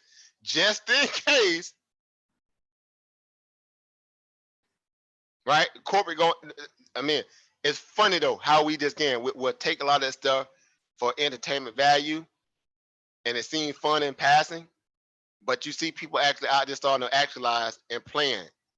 It's the same reason why, again, a month and a half ago, when the first idea that it was coming to the shore, people rented what? Bombarded Costco. Toilet paper, all this stuff. They got everything at regular price, got everything they wanted, and now you can't find nothing. You right now can't find nothing. Let that marinate. Crazy. Right? It's like you go, it's like, okay, So it's just something to think about. Again, so again, we do got to, again, you guys want to come on the panel, y'all know we're gonna discuss it, we're gonna talk about it. That's what we hear. I'm sorry, Marquis, brother Marquis. Dang, I ain't even see you in the back chat. I get to talking, man. I keep forgetting how to go check this stuff. Forgive me, Oba. My mistake. But yeah, you there, brother Marquis? I think his mic muted. But yeah, so again, I just want to talk about it again. We saw the documentary. This is our second time watching it for some of us. Some of you guys is your first. I think it's very important. There's a few others out there that I'm actually going to, be playing at some future point too, breaking down the idea of the monetary system, what to look for, how they're all obviously, intertwined in cahoots. We understand that when you say, again, this is just my own personal opinion and my own personal statement. So when I say this here, don't try to attribute it to nobody else. When I say there's an axis of real true evil, and I mean that from the aspect of how I see they go about their little governance, we understand that there's a system in place, a triangle, a triangle of power, right? This whole idea, again, of this new world order mess, again, whether you want to Except that you try to say it's conspiracy theory, this, that, and third. But again, I can tell you what, if most people who are out there who really don't understand how this stuff works and they try to call you conspiracy theory, you show them that documentary we just watched. Let's see the excuses they're gonna make, because nobody, because those numbers are finite. Go look at those reserves, those bank accounts, this, that, and third. Those numbers, see, you can't argue against that, because that rules your little existence to even be talking about some pseudo or conspiracy, right? Because you can't survive without being locked into it. So you have to realize again who's really controlling your every move. It ain't so much even your state and local government. It's the money behind it. Or the lack thereof, whatever. Oh man, I missed the movie. Yeah. Yeah, we ran the documentary. Yeah, I got a couple more. I'm gonna keep running. I got some more I'm gonna do eventually in the future. But that again, it's you can always go back and rewind it. That's a good thing about it. They shut down the first little beginning live I tried to do. It ain't no big deal. We popping. I don't know what that was about, because I ain't never had that happen on me on YouTube. I ain't never had even a strike on my channel, because y'all know the kind of content I put out, right? So that was odd that they did that. So I don't know what that was about. But either way, we gonna get at it. So yeah, so real quick, again, why we got some people coming in too. Again, y'all know if y'all want to come on to our panel, come on, guys. Let's discuss it. All right, if you got something to say about it, come on, talk about it. All right, but and keeping up with the energy of that documentary. I do want to ask you guys, especially you guys on the back chat that you can, on the panel if you can too, especially you guys in the back chat too. What did y'all take away from that documentary? What stood out to y'all the most? Right? What was maybe the one or two things that stood out to y'all the most? Right? Anybody? Which documentary did y'all watch? The monetary one on the central banks. It was the one he played last time that I think you saw, Marquise. Yeah, I just re-edited that sound bite out of CNBC with Chamath Palihapitiya when he was talking to Scott Wapner Thursday. Oh, and they cut, they cut that interview too. I was really pissed off about it, but you know why they cut it? But it went viral. It still went viral, but they did cut it. Yeah, Yeah, when he was breaking down what would actually happen when these companies go bankrupt. The illusion that they put out that these companies cease to exist and everyone lose their jobs and this crazy stuff happens.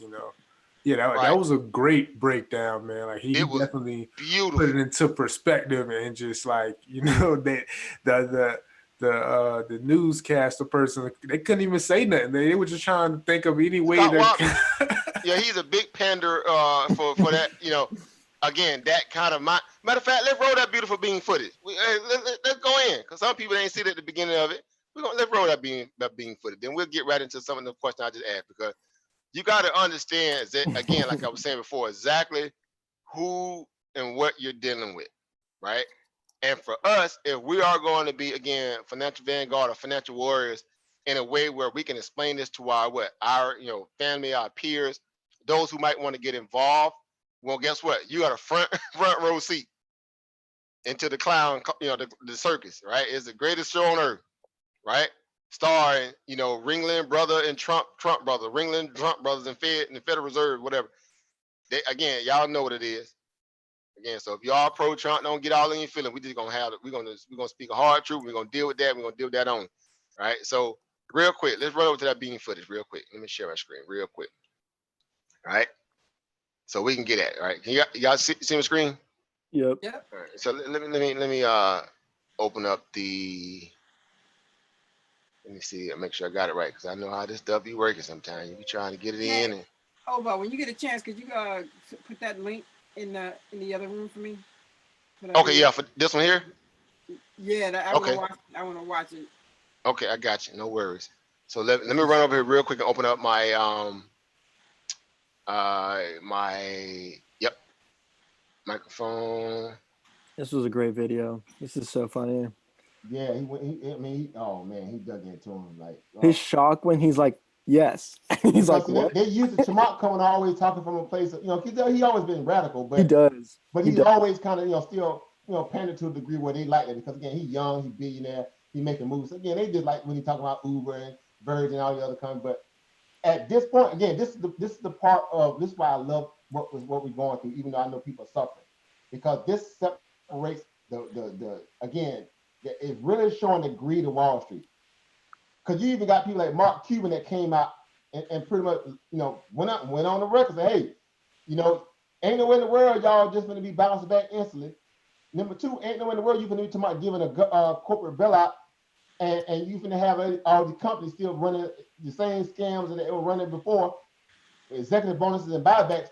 No, if they're gonna get taxpayer money, they should also give taxpayers some of the shares of their company.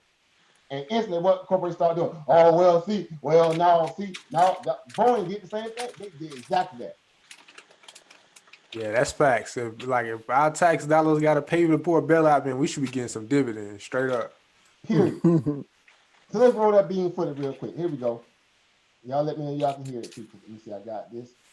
Hold up. I know I can hear y'all here. I'm gonna make sure I have my mic stuff working right. So speaker no, microphone is there. Hold up, come on, Dan. I still be trying to get it right now. All right, so that more let me know money if y'all for can hear Main it loud and Street clear. If not, then I is need to needed. change it to the other speaker. Maybe not in spite of the. Can y'all hear it loud and clear? I think it's good enough. I need to make sure y'all can hear it loud and clear because I need to take it off my headphones if necessary, so y'all can hear it clear on y'all side. Anyone else have an opinion besides me? Is it loud enough, you guys? Is it loud and clear?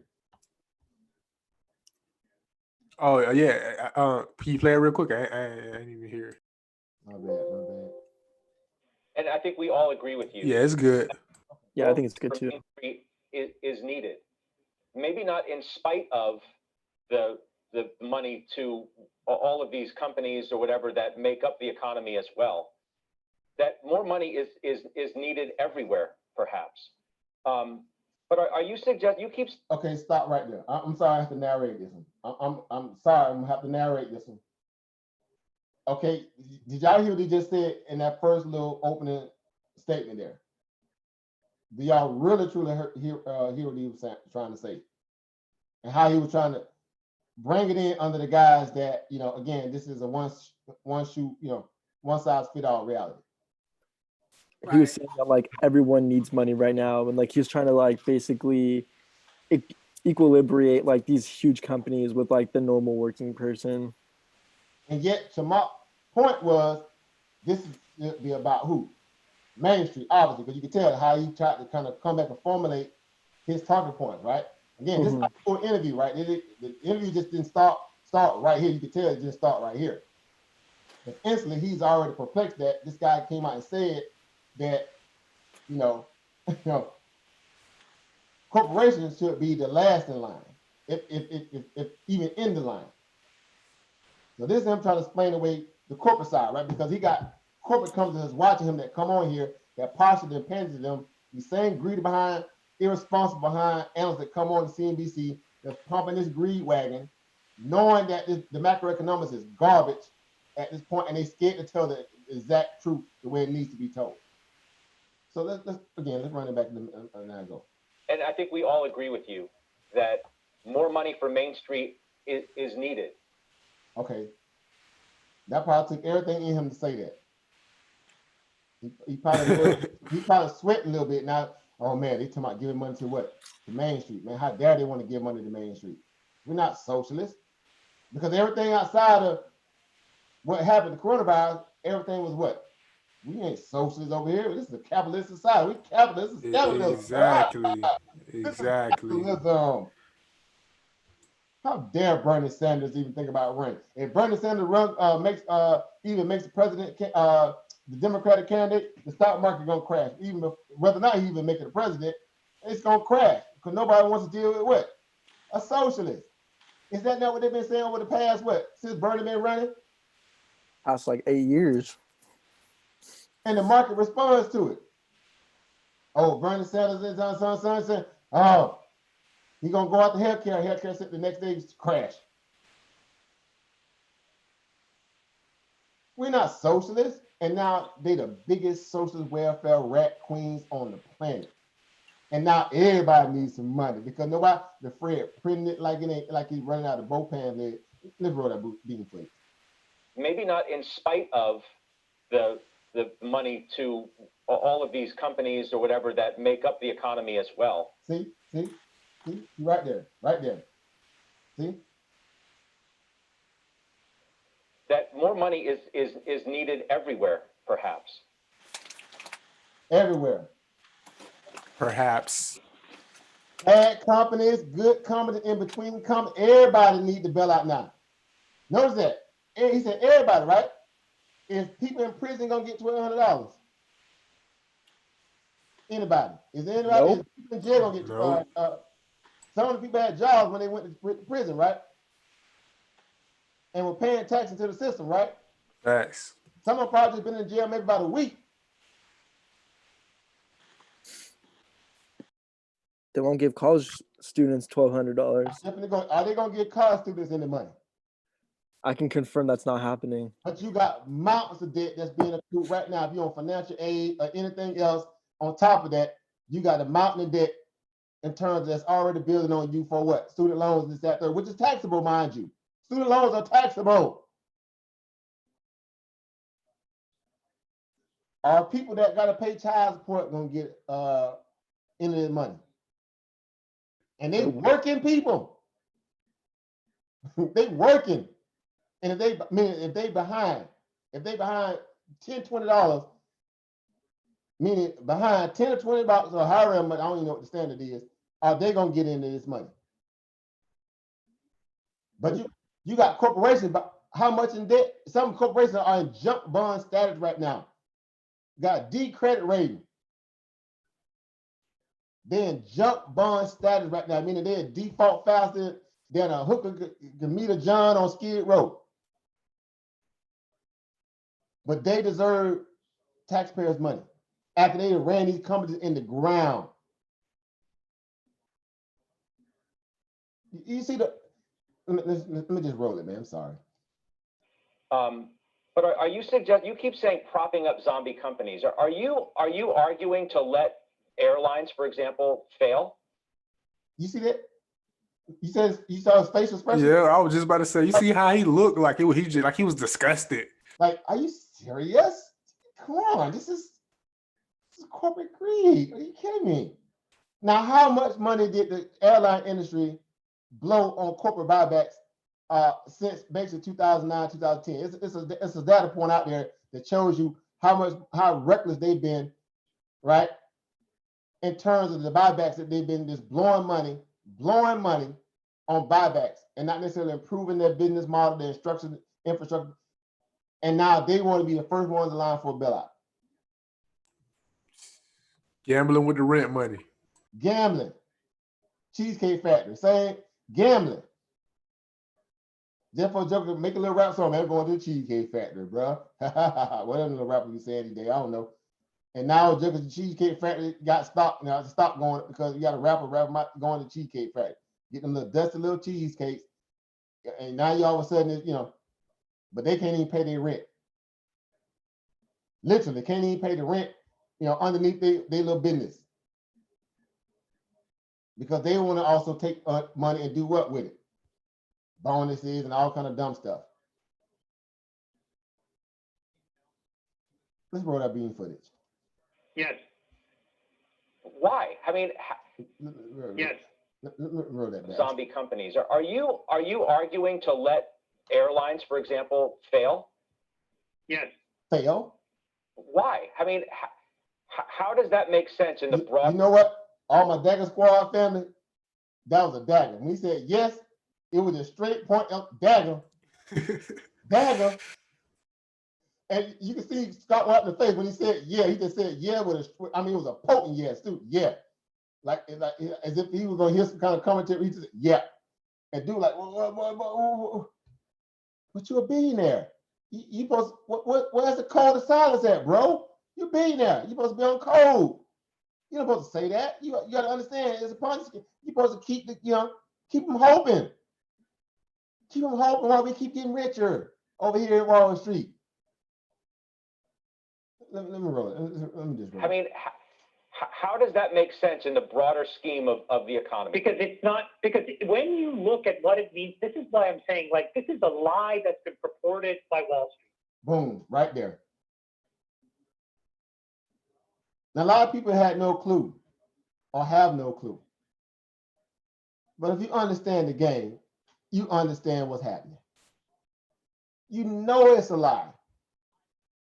They know it's a lie. The audacity, the fact that they think people don't know that it's a lie is what's more appalling than the fact that this idiot's up here trying to act like he don't know that man telling the truth. Meaning he don't know that Chamath is telling the truth when you know he's telling the truth. And he no average person, he's a billionaire. And the same with Mark Cuban soundbite. They might even have him joking back on CNBC for quite a while now. They did the same thing with Peter Schiff, right? The guy that predicted the market gonna crash back in 2008. They got him off the show quick. They brought that joker back. So again, they crooks. Let me just roll it. I'm sorry. Like, this is a lie that's been purported by Wall Street. When a company fails, it does not fire their employees. It goes through a packaged bankruptcy, right? If anything, what happens is the people who have the pensions inside those companies, the employees of these companies, end up owning more of the company. The people that get wiped out are the speculators that own the unsecured tranches of debt, or the folks that own the equity. And by the way, those are the... Now, I have a question to my investors and my traders out there. If you invested in a company, right, what's the number one saying that we all know as investing traders? You should never risk more money than you are willing to what? Lose. Now, how is that any different than you than a corporate company? If anything, they should be smarter about it. Facts. They touted that they're smarter. Yeah, it should be the same because at the end of the day, if I mess up, that's me. I'm SOL. I gotta worry about rent and food. Out. You know? They part of the structure, so it's like they can mess up and still keep. Do you get a do-over if you blow your account up? Nope. Do you get a reset if you blow your account up? Nah, we don't get no reset. They get a reset though. You go long on drives and you know they're gonna do a reverse split. Man, you know they're gonna do an offer tomorrow. You go long on LFN, you know they're gonna do an offer tomorrow. Do you get a chance to get a do-over? Yeah, and that's the thing. I mean, we are part of the structure too. Straight up. We part of the structure that they use. Hey, but you're not part. They need us. That means they need us. You know. They need you for food. Being food don't mean that you're necessarily. Yeah, we make the company run. Our dollars make the company run just like theirs. You know. You know what's real wicked right now, over Marquise and Jermaine, everybody's listening? It's get to the point where they ain't even probably need you anymore, bro, because they got a new welfare recipient now.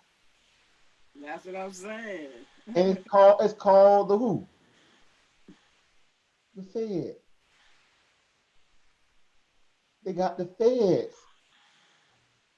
pumping markets. Exactly. Up and down all day. With or without your little puny dollars.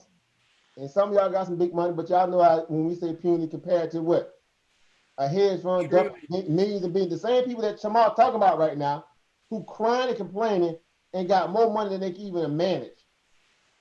And you can see your money don't matter because it don't move the market. It don't move the market. And what's funny that's what when they want to move the market, them motherfuckers come in there with them long spikes and move some dollars on you. You know, when your little money you get stopped out or free market spiked on or dark pools, all that mess. Blow up your account. All of it legal. Dark pools, everything legal. Why they got that stuff? And they talking about free market and transparency, and they still got dark pool buying going on. Exactly. You know what's going on with that. A lot of people have no clue. And these are the people that Chamath talking about. And he know what he talking about because they can't say he don't know what he talking about. Right. So the audacity of CNBC or anybody else who's out there under this delusion of grandeur, thinking, number one, that this market is back. Number two, that it should be back at this point, knowing what we got ahead of us. And then number three, that is legal in terms of it not being market manipulation. It ain't no different than getting insider trading right now. They matter of fact, take the charge off Martha Stewart, Bernie Madoff, everybody else, if that's the case.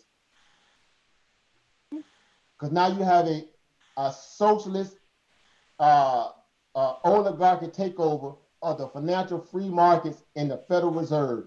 Then pulled a coup. They then pulled it's man.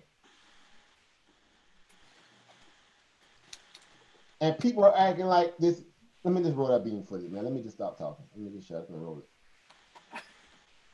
For the folks that own the equity, and by the way, those are the rules of the game. That's right, because these are the people that purport to be the most sophisticated investors in the world. They deserve to get wiped out.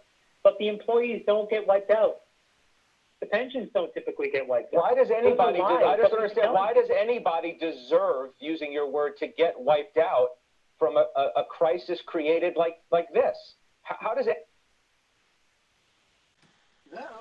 Did they create the war in Iraq? Did they create the war in Iraq? Yep. Yeah, pretty much. Yeah, they definitely went over there and made that happen. Or was that some kind of anomaly that just all of a sudden just happened out of this thin air? Did they create that war in Iraq? Absolutely. But the weapons of mass destruction. Yeah. Who got stuck holding the bag for the Iraqi war? Taxpayers.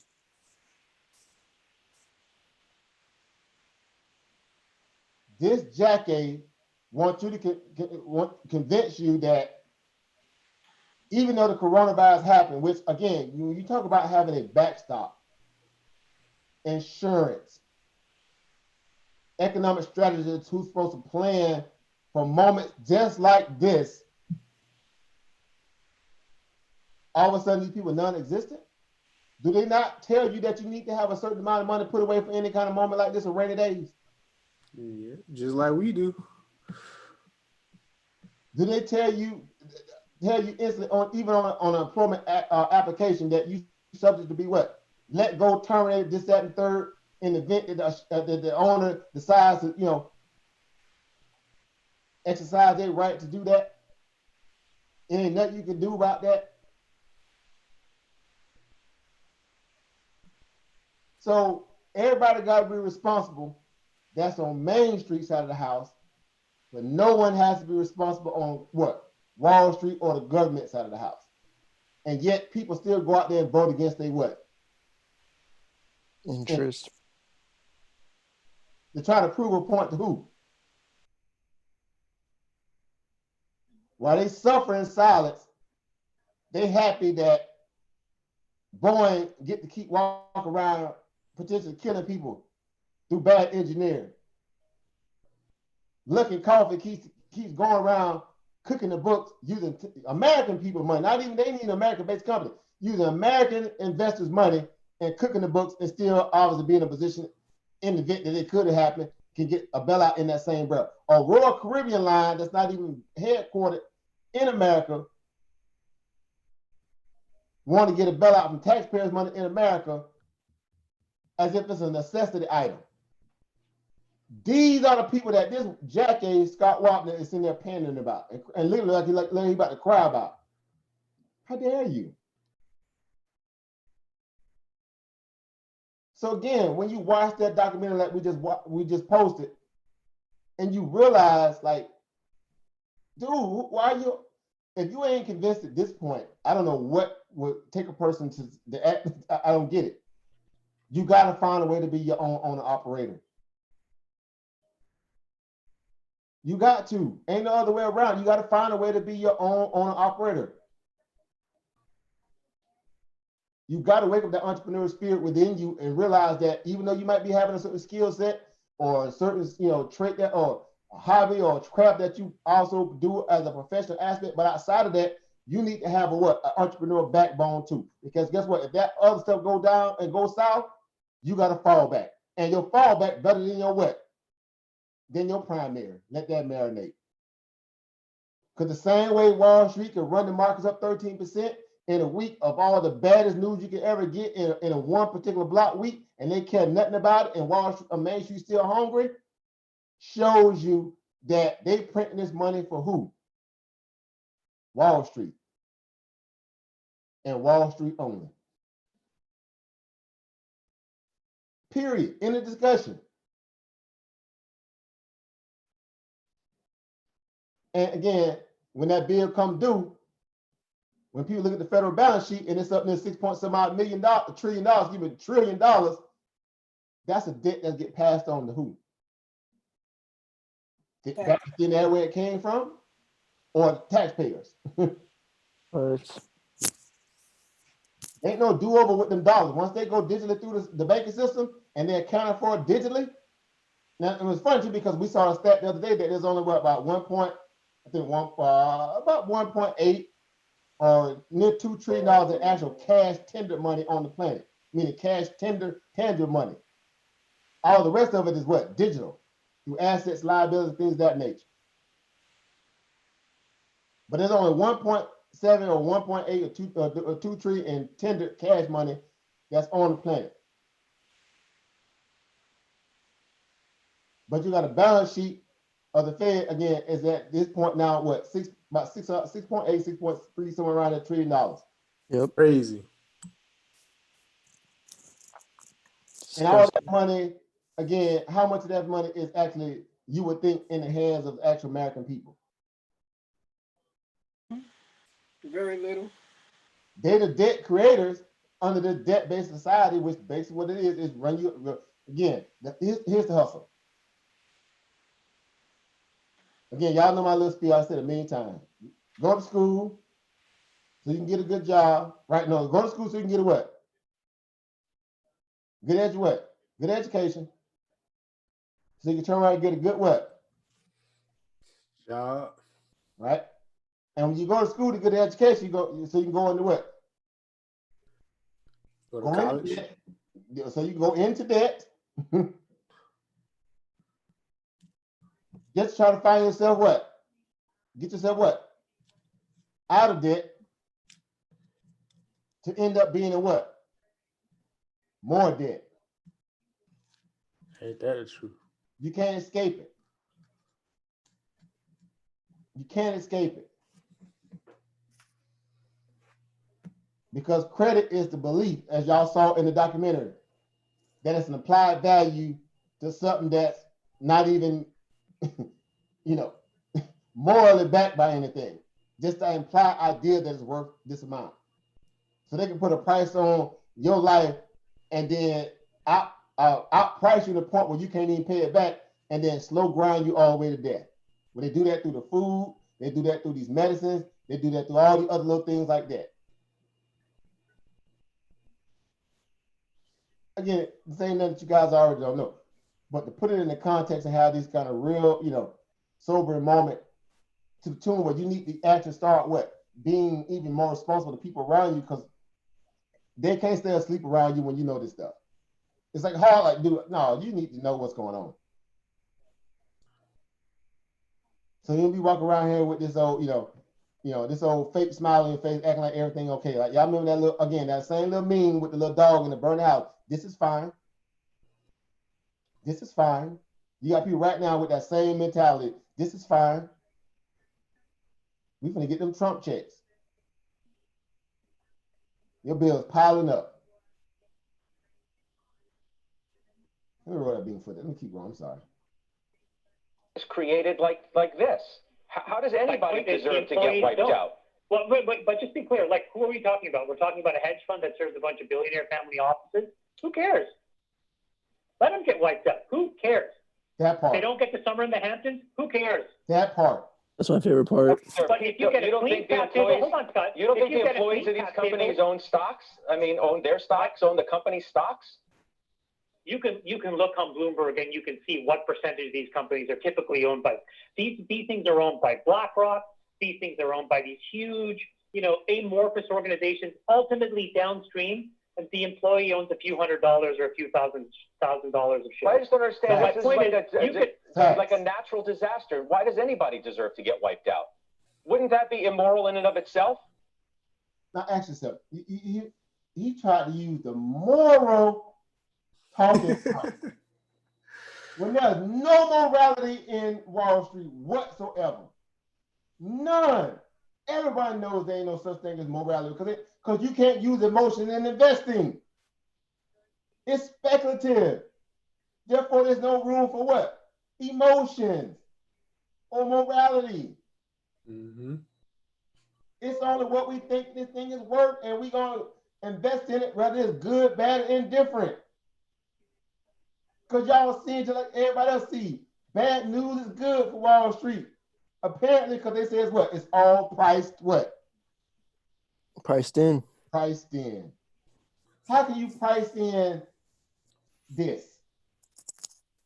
If it's priced in, it should be zero. 17 million people unemployed. Global shutdown. Supply chain disrupted. Paychecks decimated. Et cetera, et cetera, et cetera, et cetera. Trillions in debt. Insert your, your doom and gloom line. But this jackass, again, trying to posture to billionaires, you need to feel sympathetic to rich wankers. Rich billionaire wankers and hundreds of millionaires, tens of millions, even a million, you want to be sympathetic to. This is why people who, what they call idolize like celebrities, and then they use celebrities to be the talking points for what? The average so-called quote-unquote American people, when these people they have no clue really a lot of ways, a lot of time, and people idolize these people. And they don't know, none of them come back and give back to those communities that the people sitting there parading around them for. Rarely come back and give back to their communities. These corporations rarely come back and give back to what? Main Street, rarely. Right now, y'all can name the amount of corporate companies that's actually doing something for this coronavirus. You can name probably on one hand that the government haven't commandeered. Go, name them. Name all these corporations who are actually doing something for the coronavirus relief right now. I wouldn't even consider it a corporation, but the Gates Foundation. You know why they're doing something. That's not even hard to because you know why they're doing it. They're in bed with Dr. Fauci in bed with them. You know why they're doing it. But again, we're talking about a corporation that's on the stock market that we know of, or even on TV. Like, name one that's doing something for the coronavirus right now to help right now. Anybody? Anybody? Shoot, I can't even think of that. Maybe like it's like I think Ford making ventilators or something like that. Again, those I said that's not being commandeered by the government because okay, yeah. Nah. Pulled the Defense Act. They pulled that Defense Act out. Nah. Did Gilead, or however you say it, did they finally agree to start donating their potential antiviral, or was that also governmentally funded? Again, they're still getting paid for that though. Okay. Yeah, you see what I'm saying? We talking about on their own, voluntarily doing something for the coronavirus. I'm not saying idea of the value of that you putting forth to what? A mask or a ventilator or PPE. Someone can say they're doing that too. But ultimately, where a lot of that money gonna go back down to who? Main Street to take care of them. Yeah. Name me a company. Anybody. Mm-hmm. No, they're not. And I know anybody they're trying to profit off of any company that I know doing something. Maybe Amazon. I can tell you one company that's not 3M. Facts. Now y'all see how insidious that is. But guess what? What was our latest? Matter of fact, let me go back. Y'all remember the Church of Notre Dame caught on fire? Y'all remember that? Right? Oh, yeah. Those how much money was raised they wanted church. Yeah, they went to donate like crazy. Yep. They were throwing money out like nothing for that. Oprah, everybody, Bill Gates, Jeff Bezos, everybody, Louis Vuitton owner, Ralph Lauren owner, everybody, everybody, millions and billions and billions, and Trump voice, billions. It'd be billions and billions of dollars, billions. Tremendous amount of money, tremendous money. Billions with a B. Billions, Beelions, billions of dollars to a church that people ain't never even probably set foot in, ever. A building, a structure, a symbol, symbolism. Show me anywhere on earth where people ever got fed on symbolism. Show me anywhere on earth where people got clothes put on their back due to symbolism, or a roof over their head through symbolism. Show me how, I'm gonna use a playbook out of Dr. Carl Anderson. Show me where anywhere in the history of mankind when a person took a steak, rubbed it on the outside of your belly, and you got full from it. Symbolism. But Main Street hurting right now. Main Street don't have masks right now. Main Street barely even got hand sanitizer right now. Who buying stuff for these people?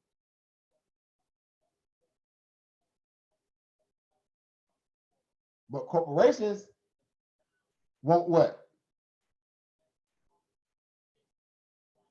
And these corporations got stockpiled some of the same stuff. Well, some of them, okay, I'll donate a little bit. But okay, are you put some money out there to the actual Main Street people's ability to use it and exercise their moment? Are you setting up food banks or food trucks to take care of all the people that's standing in line at the unemployment office that used to work for some of you bastard greedy corporations?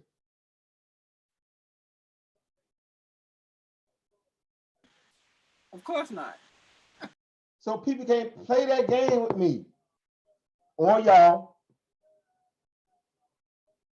about understanding how this game is rigged against you from day one. It ain't like you ain't been know it. You just need to start owning it to the degree you start making decisions that are more conducive to your well-being before anybody else. Period. Self-preservation comes before all things. Period. In the discussion. Because right now they're showing you what? Self-preservation for their corporation, their CEOs, and their board of directors only, and their shareholders, and their hedge funders, and their bond holders before it comes to you. When you go through a bankruptcy, who gets paid first? The shareholder or the people who own the debt?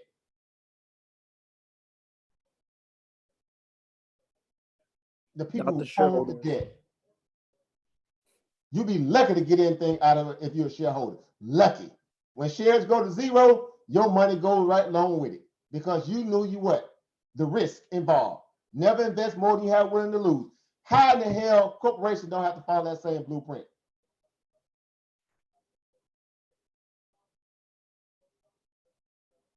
And you see this dude up here on the screen, he about to bust a blood vessel.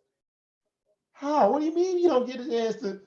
What do you mean you can't bail everybody out? What do you mean these corporations need to go under?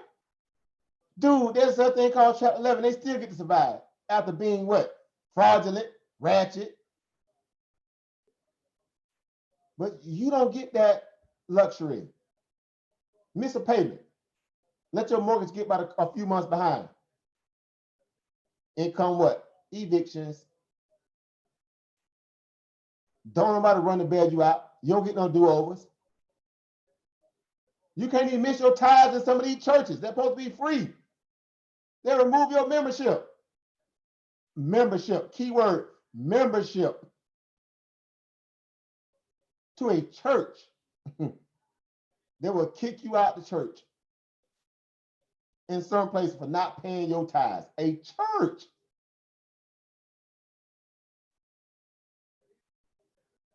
It's all a hustle. All of it a hustle. They get tax-free benefits, 501(c) to run a church. Tax-free exemption. How many churches right now doing stuff for people that got coronavirus? Go. Anybody? They want to open them doors for Easter service, though. They want to open them doors for Easter service. But are they out there feeding people? Are they buying masks, gowns and gloves for their parishioners? Even if they're going to have service, are they buying masks and gloves for the parishioners even to come into the church and be reckless?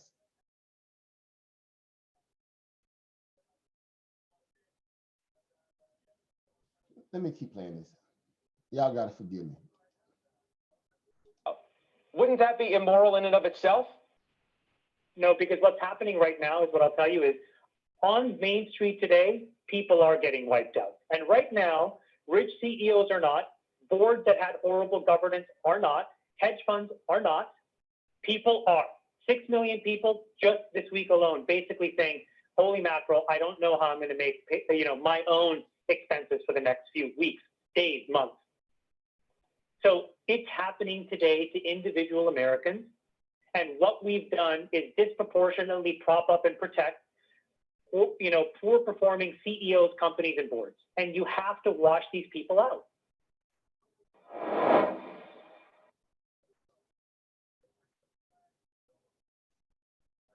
So again, moments like now, it just goes to show you what you're dealing with.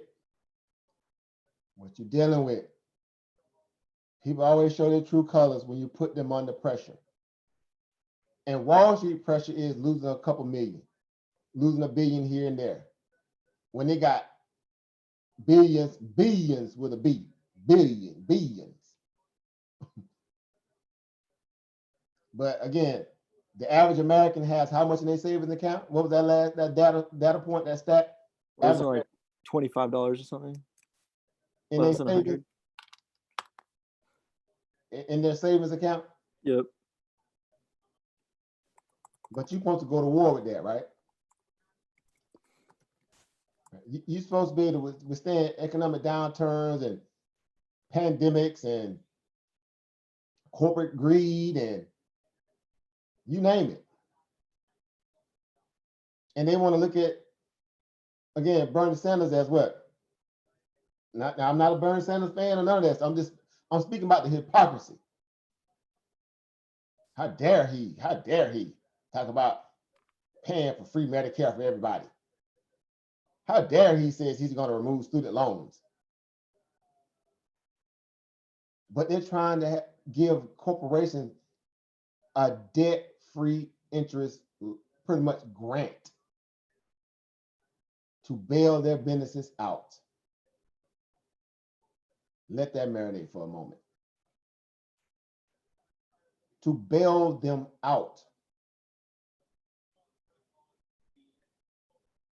They don't want to forgive none of your debt, but they want to forgive corporations' debt. And they call that capitalism. That's what they call it. We know it's not, but yeah, that's what they call it. That's what they call it.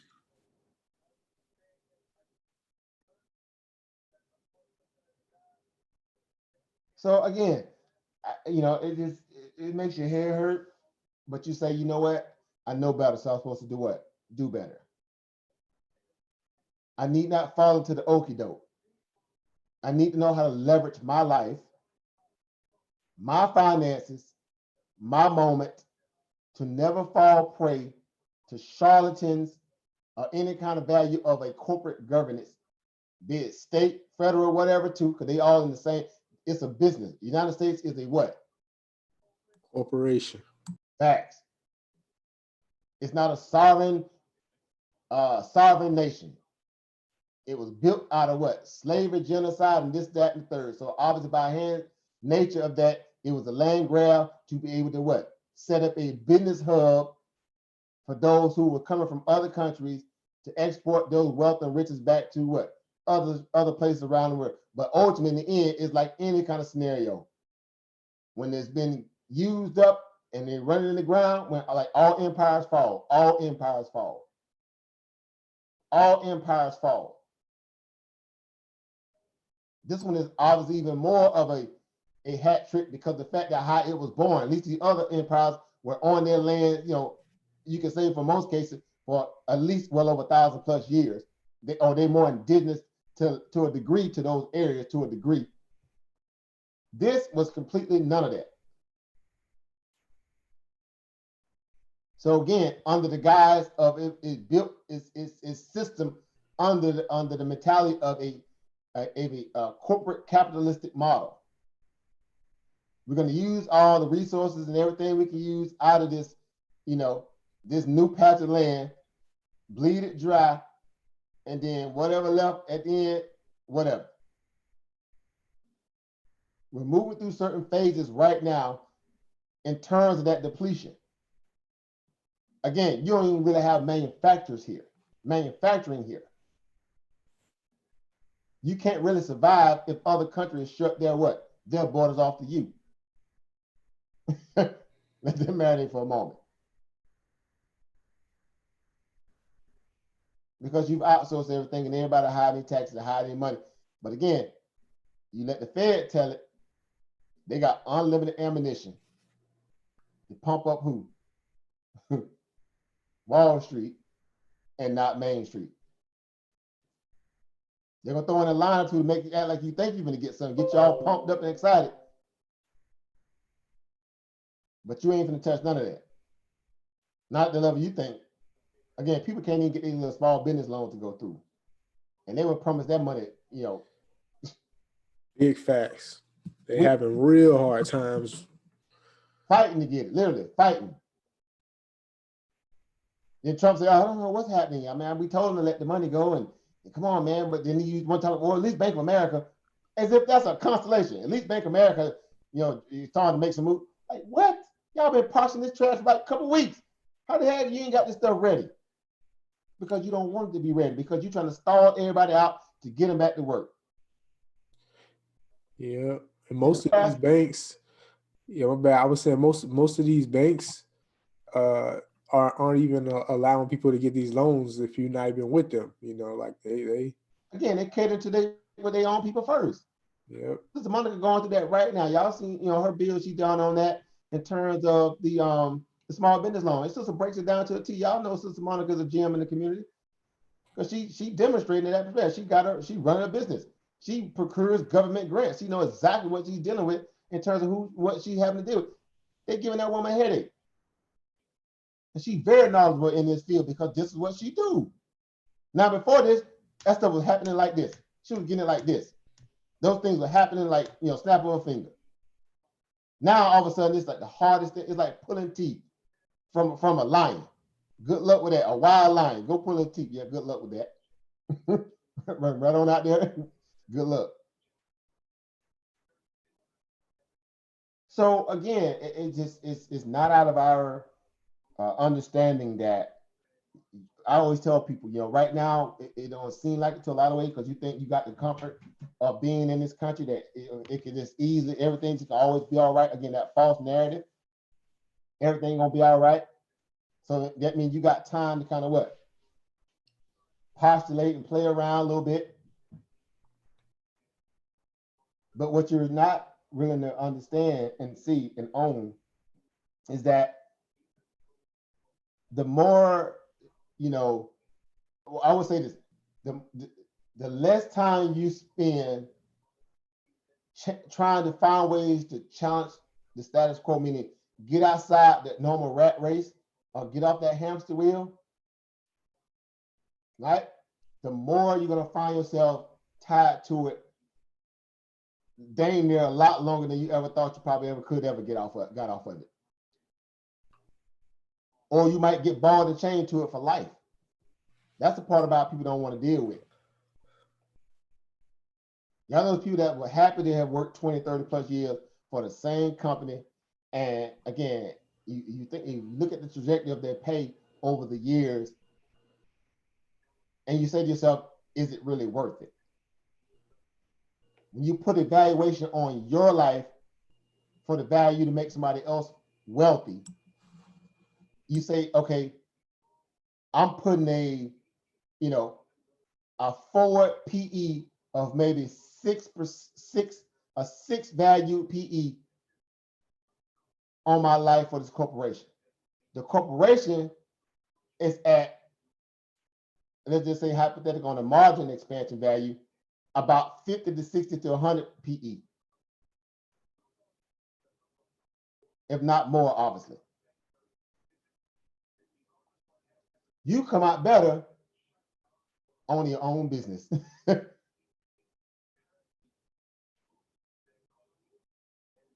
Because again, in that moment, at least you have the wherewithal to be able to control the level of the pay that you can obviously be able to, build your business out for, or the level of the margin that you can obviously use through the same monetary system that the corporation used to inflate and this, that, and third, cost of living going up. You can raise the price, get your margin price up, and make a ton of a lot more money than being capped out in a position where you're only growing a micro level at about 15 cents, 25 cents, maybe $1, every other 4 or 5 years, you somewhere around, $1.50, $1.60, near $2 an hour. In certain cases, y'all know what I'm saying when I'm saying that. So again, goes back without saying, again, on some of the last bills, when people come up to you and say, okay, well, you know what, I make what, $15 an hour. I make $20 an hour. I make $25 an hour, man. I make $30 an hour. Right? Just come right, I make $50 an hour. I make $50 an hour. All right, now they're saying it with their chest like Kevin Hart. Say it with your chest. I make $50 an hour, man. I don't know what you're talking about, bro. I make good money. Okay, that's good money. On a consistent basis, of understand all you gotta do is clock in and keep your nose clean. If the CEO gonna cut you a check like that, you ride it out. You hustle them the same way they're trying to hustle you. But ultimately, you still have to deal with a whole lot to be, again, in a position to make just $50 an hour. So again, $50 an hour, 8 hours a week, right? How much is that? That's what, about $400 a day, right? Yeah, sorry. Time what? 5 days a week, right? It's about $2,000. Yeah, go ahead. I'm sorry. $2K a week. Right. So, and that's pretty much what? Gross, right? Mm-hmm. So, but when they hit you with the taxes and everything, right? When Uncle Sam come get theirs, when Wall Street come get theirs, keep in mind the government is who? Wall Street. Ain't no mistaking at this point. Ain't no mistaking at this point. There's no mistaking at this point. If you fail to realize that at this point in the game, I'm sorry. This country just ain't for you in terms of capitalism. When Wall Street finish taxing you, you net about what? Like 1,400, 1,500. 15, 14, 16, somewhere around there. When they come get theirs off the top. And that's before you got any other outstanding bills, child care, child support, whatever. Well, child support at least, because I think they can take that right out there too. Off the top. So then you say, okay, well, dang, after everybody hit me, I my check looking like about, $1,200, $1,100, $1,200. But you just made how much? $2,000.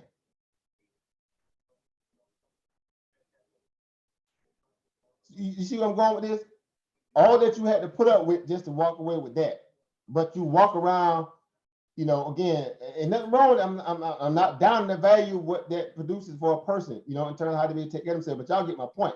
This is how you start realizing how the game is being played against you to the point where you don't even have a luxury or the excitement. I ain't saying don't be happy with what you be able to produce, but it ain't really worth what you have to even go through sometimes to be able to procure that. And yet you got people again on Wall Street who made your entire salary in a week in a matter of what? Minutes. And if you lose your job for any abnormal scenario, insubordination, companies decide to shut down this, that, the third, your job security is what? No. Bad time hits Wall Street, they get a chance to do what? Bail out. Or go to the debt market. They call it the debt market. Who's the debt market in Wall Street?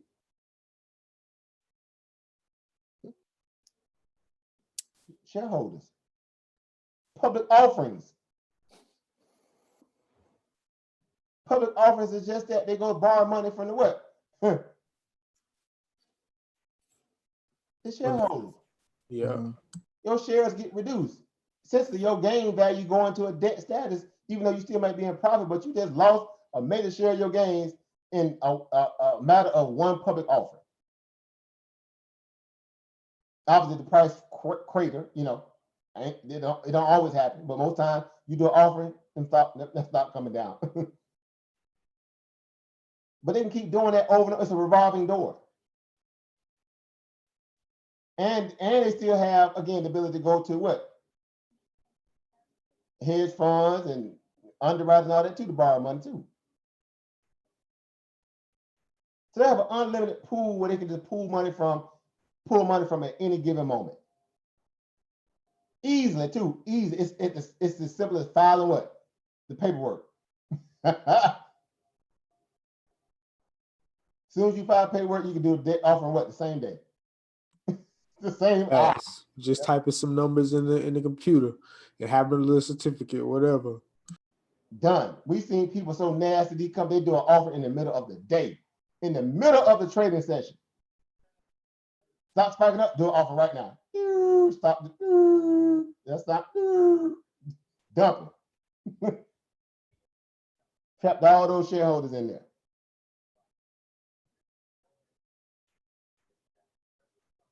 Now, where can you go do that? At that ease and that value of opportunity without any kind of, you know, headaches, heartaches, and, you know, people looking at y'all crazy, people slowing. It's again, it's a hustle. So again, we talk about a matter of minutes. You know, Wall Street, they made your entire pay for the week. And they did it by doing what? Speculating and pushing buttons.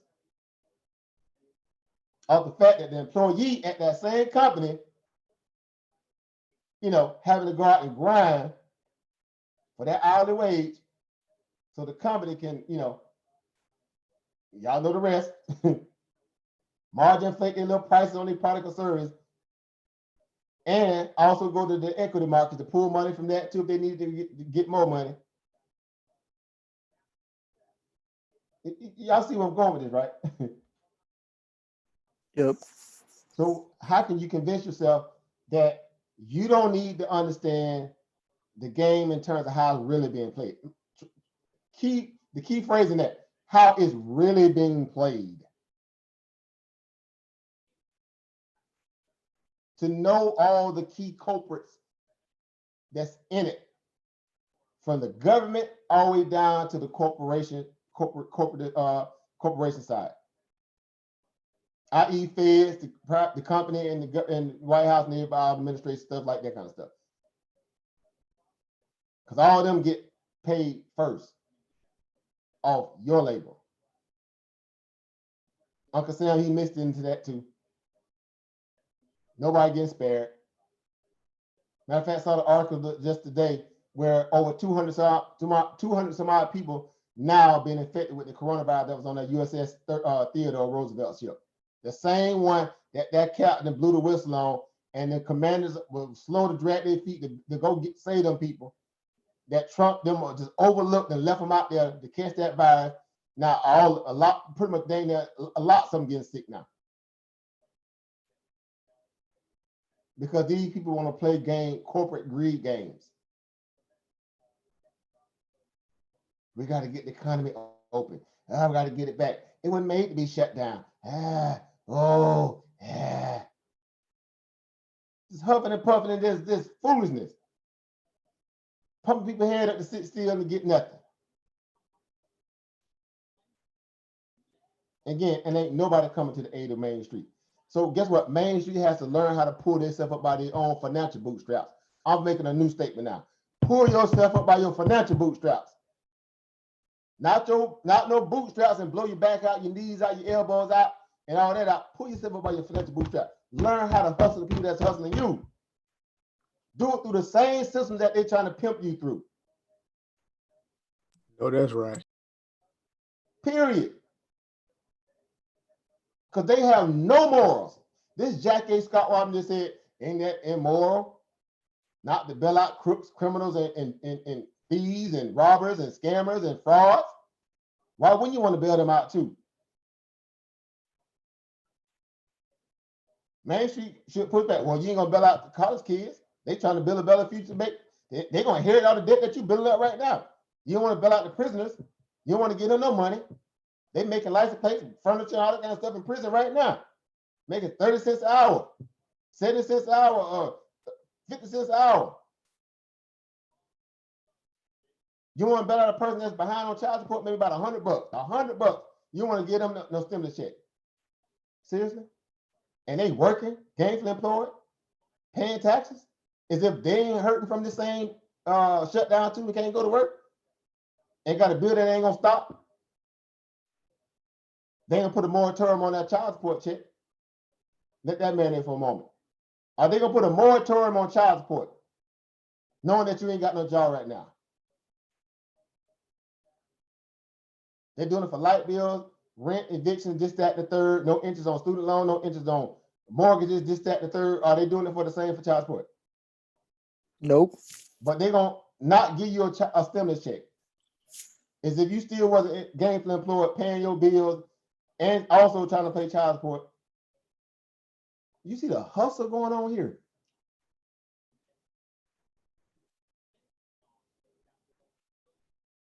People try to always play fake outrage until it really, all of them frauds and hypocrites.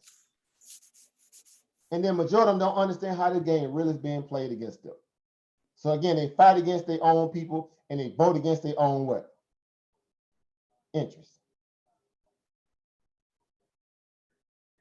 Convince you to hate socialism, so when they do it, you'll be appalled by it, and it'll go straight to Wall Street. Got him. Got him. Got him. And listen to that. Look at these silly behind idiots. Look at them. They vote against their own interests. We finna get all this money from the feds. Keep printing that. Printer going. Facts. That thing did clocking Benjamin Franklin's and trillions. Grants and the Main Street dude was sitting around like, man, yeah, bro, yeah. Well, I'm gonna get the $1,200 check, bro. I'm gonna go buy Miss Nikes. I'll be able to get a job at some point, or I'm gonna get unemployment.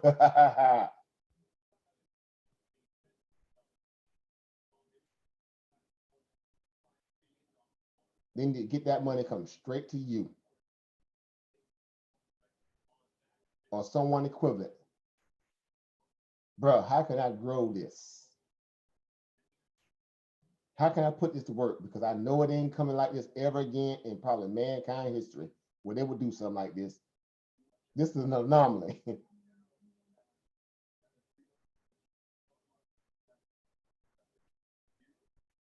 But y'all know what I'm saying. I'm preaching to the choir degree, but y'all know there's a lot of people out here who have no clue. And they want you to feel sympathetic to the fact that just because they don't know, that it's okay that they remain in this constant place of financial ignorance because they want to trust in the government. They want to trust in the medical field. They want to trust in all these corporations, big pharma, everybody put their life on the line for it, swear by it, and then when it go against them, then that it happen every now and then. It's a mistake hit. Man, if you don't wake up and take your life by the reins of your own hands and learn how to call some shots for you and your family.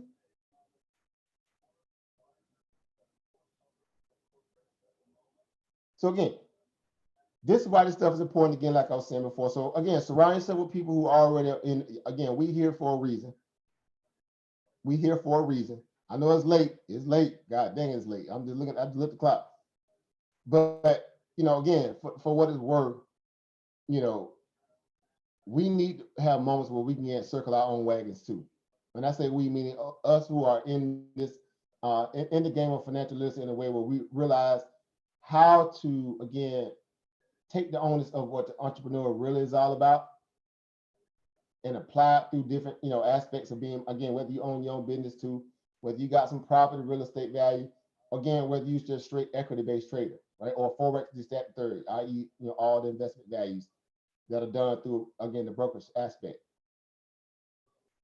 And realize why you shouldn't short yourself in a moment for learning how to really capture this thing in a way that you never thought you could before.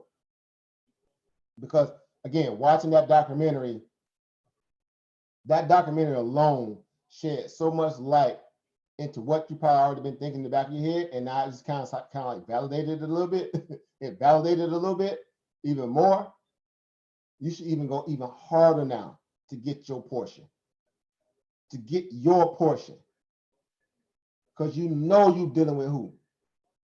Crooks and charlatans at the highest level, who's trying to hold you to a moral clause and ain't got a moral fiber in their ratchet body. And you keep drinking the Kool-Aid long enough, you'll start owning that mess. Man, the government, right, man. The government ain't gonna lie to me, man. They ain't gonna lie to me, man. Big Pharma ain't gonna lie to me, man. Merck ain't gonna lie to me, man.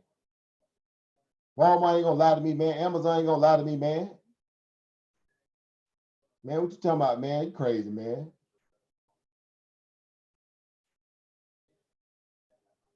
People have no clue. They fighting wars that they ain't got even a dog in the fight. Again, that's secondary power theory. Your boss got power, so you think you got power. The government showing you that they got some power because they got the ability to print money, so you by proxy of that, you think you got some power. No, they got power.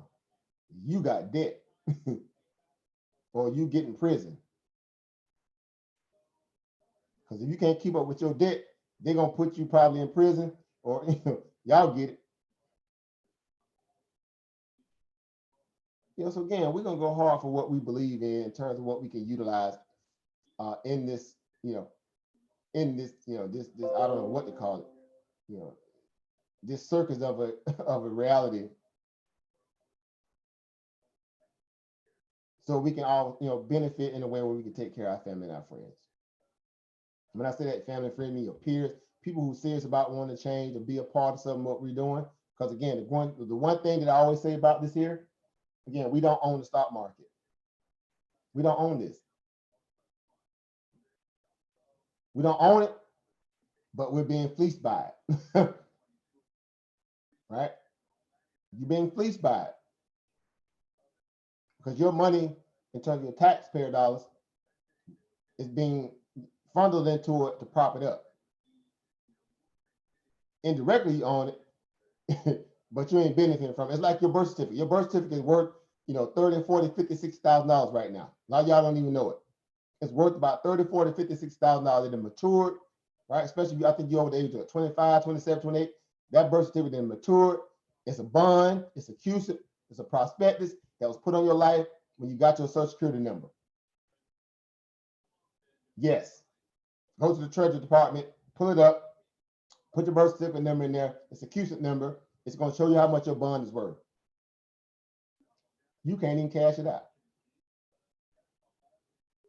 It's your money, and you can't even cash it out.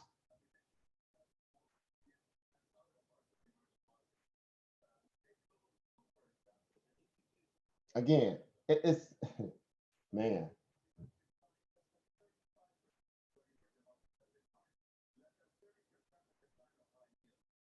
We got to get on our grind, guys. I'm just saying, if this ain't the if this ain't a wake-up call in a lot of ways, I don't know what is.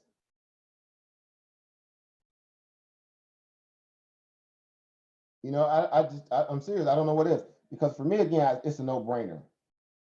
But that's just me. Again, that's just me. It's a no-brainer to me.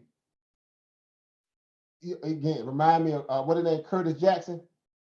Curtis, what is that? Curtis Jackson. Oh, you talking about Wall Street? Not him, but the other Curtis Jackson. I'm up early in the morning. How it go? What, and your last name Jackson?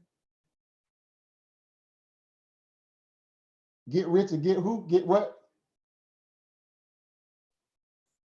Get rich or die trying. What is his real name? Curtis what? Oh, you talking about Jenkins? His last name Jenkins? I think so. I'll look it up. I'm up early. Y'all know that song? I'm up early in the morning. Curtis James Jackson III. Curtis Jackson. Yeah.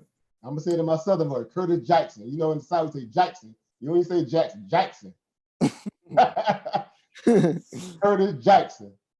I'm up early in the morning. Y'all seen the movie Get Rich or Die Trying? That soundtrack was legendary. Because it was his rise from what? The game to the what? The big game.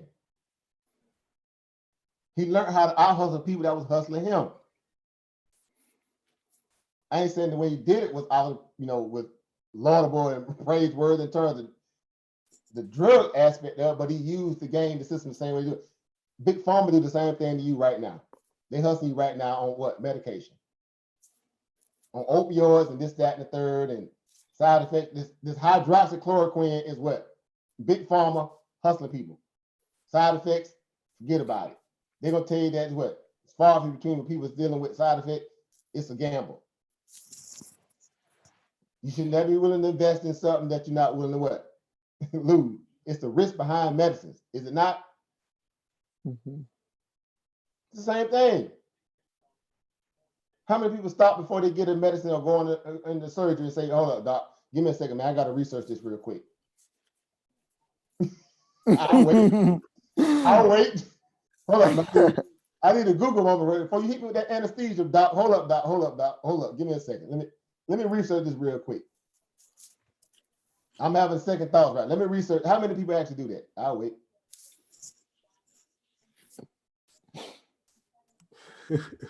Marinate for a moment. Seriously.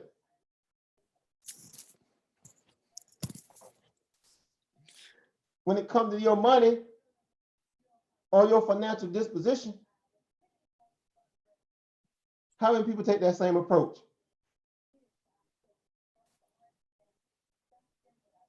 Facts. Here it is, we just trying to demonstrate. Because what we do, especially as an investor trader, you have to demonstrate. See what I'm saying? You have to demonstrate.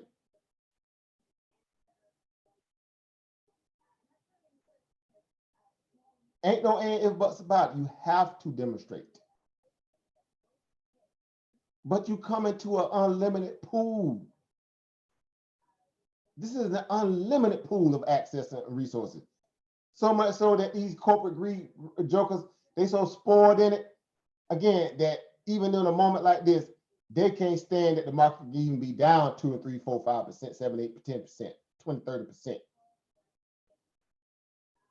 Well, that's unheard of. What do you mean the market is down? Are you kidding me? Fans, do your job. Y'all know this is the fraud street. Pump that money in there. Taxpayers have no clue. Again, George Bush the first. If the MAGA people ever find out how we done sold them out, they're gonna come for our heads. That's a quote. Famous quote. Beginning of the New World Order thesis coming into play doing that. Because that's when they was really pumping that New World Order reality. Central bankers obviously acquiring more power away from the governments, controlling, again, the money in a way where it made people obviously indebted to it. Because just like we were also saw in that same documentary, everybody want to be a part of a boom and bust cycle. They want to be a part of the boom more than the bust. And even during the bust, they make money. But guess what? They make money on debt too. Do they not? Always. Do you get to make money on defaulting on your debt? Let that marinate for a moment. If anything, you're gonna pay some extra fees on top of that debt. Or you're gonna go to prison. pay your debt to society through prison. Get your house taken away, Your all your house, belongings. your firstborn, your kidney, I told her something. Right? Something's gonna go. You remember that movie National Security, National Treasure, whatever with Nicolas Cage? Yep. Like, man, somebody got to go to prison. Somebody got to go to prison. Somebody. I don't know who it's gonna be, but somebody got to go. So somebody got to be the fall guy.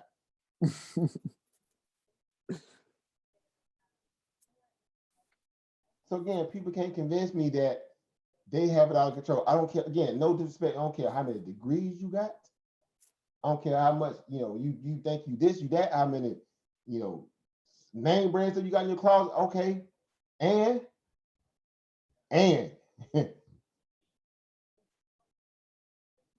is that based upon the fact that you was able to put your money to work for you, or did you have to go work for it? Because if you had to go work for it, that means you just created more debt.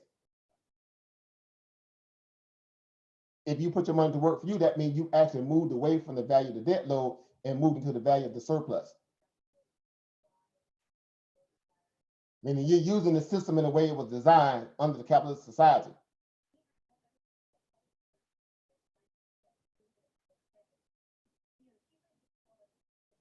A little bit going a long way, as opposed to, a lot going the wrong way. Isn't that what happened when you go into debt, when you buy a lot of expensive things and you constantly liquidate, and you have to go out there and work harder for it to get back what you think you just spent on that stuff? But that's just the facts. So again, for us, financial literacy is a no-brainer. Ain't nowhere in the world I walk away from this. Ain't nowhere in the world I walk away from this. And I'm gonna play it from a position where I come in with a level head and I'm conscious. You could be a conscious investor trader because you're dealing with crooks. You're dealing with crooks. So all that that's my company, man. What you talking about, man? It's a good company. That's a good company. What are you talking about? You start crying, I want to fight you almost. Man, Apple's a good company, man. How dare you say that about Apple and Boeing? And man, you don't get out of here, man. I wish I asked for hot orders. I throw it through this screen right now on you. It's those kind of people you have to stay away from. Because again, man, look at here. Man, these people ain't gonna reveal their hand unless they really force it to a point they got to really reveal it. And you starting to see slivers of it right now. If they borrowing that kind of money, $2.3 trillion, that means something ain't right. That means something is not right. Don't let the coronavirus money heist off at a level that no one has seen before. It's a transfer of wealth right underneath the eyes of a coronavirus pandemic breakout. They slick with it.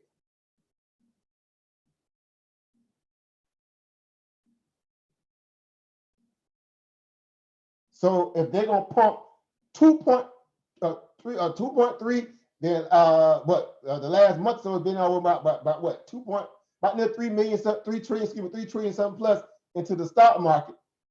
They buying junk bonds. Do y'all know what junk bond is? By any chance, anybody on the panel know what junk bond is? This ain't put you on the spot, but anybody know what junk bonds are? Just the name of the loan should let you know what it is. That means that it just have a super low rating. It's garbage debt. Yep. In a paraphrase value of, matter of fact, let's pull up the correct terminology. So, again, y'all know we're going to demonstrate through, through the actual value of it. So, so we don't have to be sitting there paraphrasing. I want people to get it the wrong way. But again, real quick. Junk bonds. High-yield bond in terms of financial, is a term in finance for a bond that is rated below investment grade. That little sentence right there alone. Below what? Investment grade. Sound like you shouldn't invest in it. Exactly. How many of y'all had to go to MIT for that to make sense of that, common sense wise? Straight up, not at all. You have to go to Princeton, Yale, Harvard, Columbia, Cornell. You have to go to any of them colleges to figure that out. Nope. The next sentence says what? Next paragraph says what?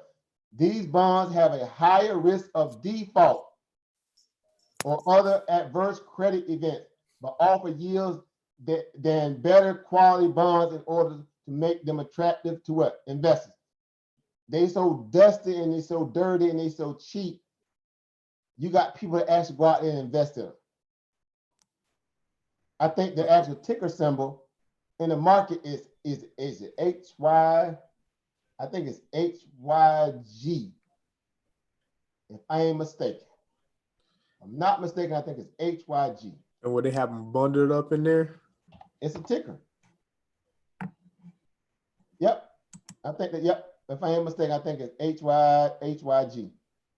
Can y'all see my screen? Is it showing the chart? Yeah. Mhm. Look here. You see what happened right here? What happened right here? Gap up Why is junk bonds gapping up right now? because Of all things, junk Fed. bonds. Because Or buying them. they buying. That's the government buying them, huh? What the definition say again? These are what? A high yield bond is a term in finance for a bond that is rated below what? Investment grade. These bonds have a higher risk of default or other adverse credit events, but offer high yields than better quality bonds in order to make these attractive to investors. So again, real quick, run right back over there to that garbage. Who buying this, bro? In a pandemic. Who buying junk bonds in a pandemic when Joker can barely even find toilet paper? People who are printing unlimited money. Are y'all getting this? 100. I'm a fan in the back chat. I see y'all in y'all YouTube over there getting in. Are y'all getting this too? Are y'all seeing this?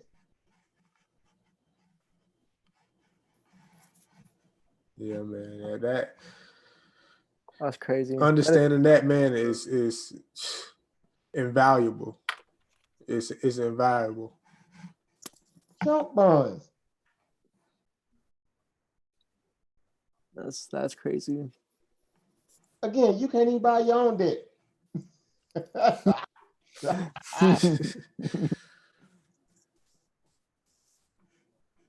even buy your own debt. And here it is. You got, that's a mean gap up. Yeah, that's some space.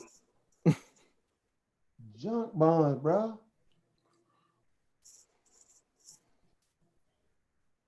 I like how in the definition it said that it was like attractive to investors because of the high yield, but like this is the government. They shouldn't just be like investing with our money like that. You said it, your money. I need my money. I need it right now. What's that little commercial, a little lawyer commercial? JG Wentworth. I need it now. JG Wentworth. It's ingrained in my brain. I some cash now. I need my money. I need it right now. Y'all need them stimulus checks like yesterday. You got junk bonds rallying in the stock market. Junk bonds. All the debt in a lot of ways that people are going to default on, that already defaulting on right now, that particular ETF bond is rallying.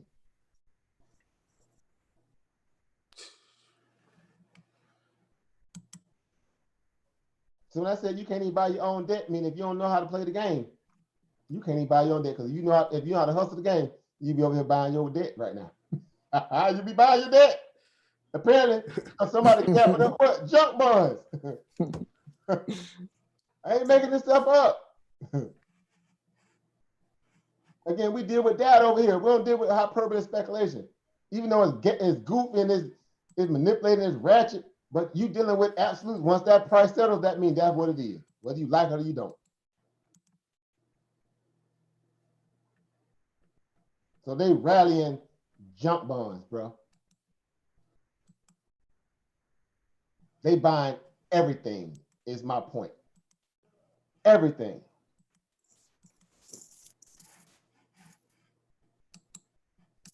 and you getting an IOU. It's coming. Well, these people ain't gonna be able to get the stimulus check. Well, we have an issue with the small business loan website. Well, there's some issues with the bank giving out the money. Well, we're having a shortage on testing kits right now, so we can't test everybody. Well, I think we need to open up the government again tomorrow. Well, we on getting ready to go on the curve back down, all this and that, the third. Just one unlimited risk, one after the next, where you are becoming the guinea pig. Well, this hydroxychloroquine gonna be the miracle drug mixed with with a Z-Pack to kind of sustain this virus. Gambling. Ain't no conclusive data on that. They don't hesitate in this market to make these moves. Facts. Look at that gap up in junk bonds. There's a gap up. A mean one too.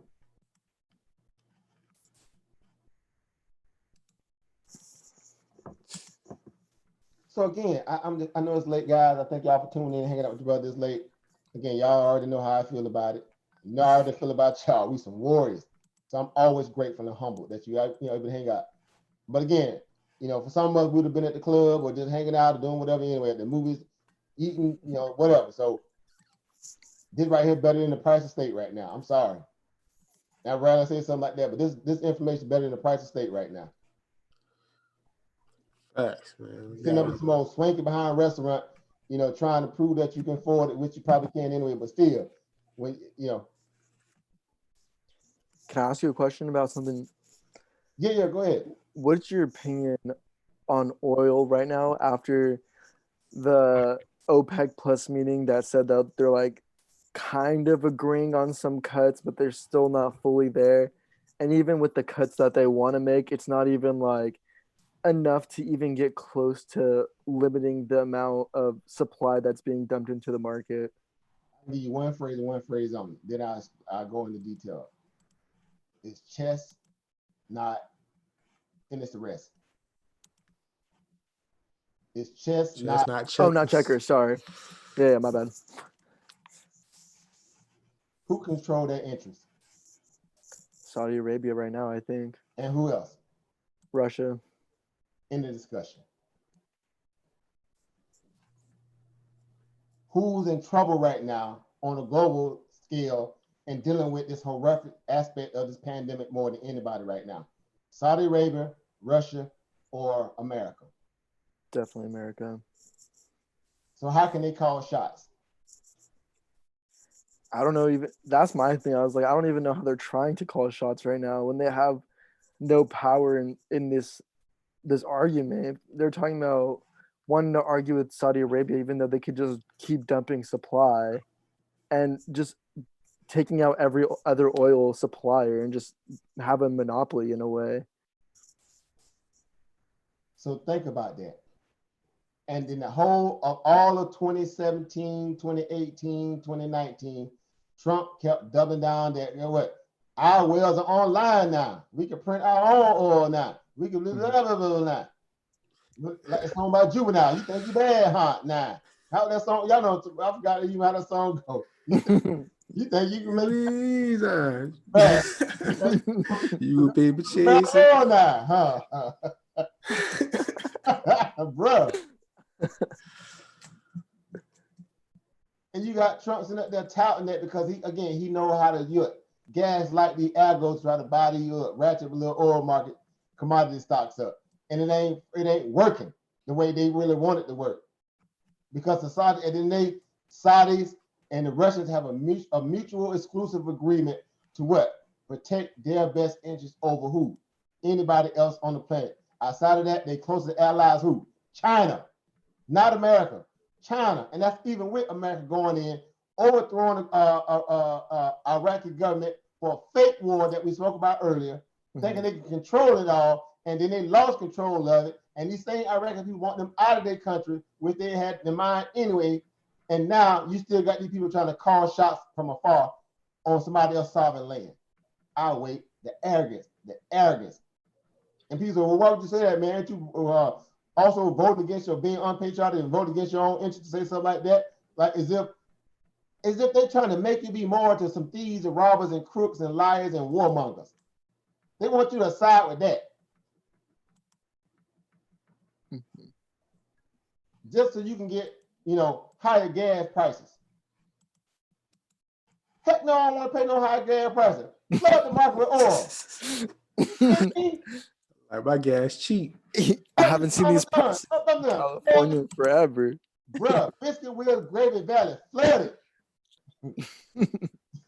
Flooded. So when Trump is threatening, like, oh, I'm gonna take the troops out of Saudi Arabia, then like, you don't think that'll really matter then, right? But they already were doing a drawdown. They need to be doing a drawdown a long time ago, and the Saudi Arabians are tired of us being over there. You think they're tired of us? They've been tired of us. They were tired of us from day one we went over there. Very true. Kicked over millions of them people for nothing. People don't want to deal with that though. They want to play this whole fake outrage that you unpatriotic. But you murdered millions of people for no reason. Only because you wanted the oil in the ground. It wasn't about no democratic state that you want to put in to give them people a free will for the women can walk around without a hijab around their head. And these people can live. Man, people need to grow up and stop playing these games and stop letting these people put a battery in their back. It was all about oil from the beginning, period. In the discussion, roll credits. And you got still people now in American politics side trying to obviously orchestrate, again, a takeover control from afar and trying to tell people how to run their organization, their business. Mm-hmm. In terms of their resources. We just saw the documentary. What was that part of the documentary when dude said this is the problem with capitalism or corporate greed from the West and England, how they try to control other people's resources? Yeah. Is that not what they were saying in that video, in that documentary? It is. And they don't want to pay them fair value of what their products that they put on the ground is really worth. But trying to dictate to them how they should extract it, pull it, and give it to them literally. Give it to them literally. So they can turn around and mark it up, margins price that you can even imagine. And here it is, you got to come behind and pay for a diamond ring for your wife, $5,000, $6,000, $7,000, $8,000, $10,000, right? When you go right to Africa, get somebody to find your stone, find your cutter over there, and walk out of that whole environment paying maybe about a couple $100. Mm-hmm. At most, you can get somebody to set it inside of a gold clad or platinum clad or whatever once you get back. You just need to polish stone and get the diamond cut over there. You didn't save thousands of dollars from a greedy behind Oppenheimer or De Beers or Zales or K's or whoever.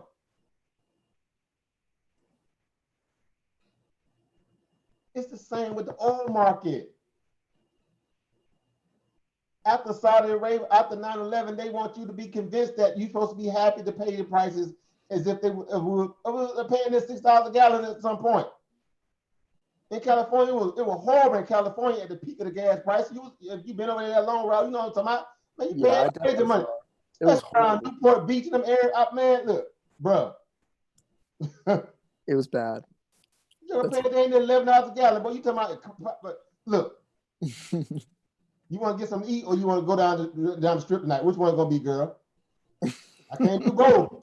If you can't do both, you gonna hit the strip, eat out this little flaming Cheeto bag, or you gonna go to the restaurant? Can't do both. So I ain't arguing about cheaper gas prices. Flood the market. When you gonna bankrupt these energy companies? Flood them. It ain't a secret that fossil fuels is degrading to the ozone layer and everything else at this point. Your health, exhaust. Again, people vote against their own interest for who? Corporate greed. Not a better way of life for you. You ain't benefiting from that because you can go pump your car with some gas. Yeah, you will come out better with an electric vehicle or something to that nature where, again, a low emission vehicle that ain't pump. That ain't charging you an arm and leg just for gas. An arm and a leg for gas? Flood it. Matter of fact, I applaud the Saudis and the Russians right now.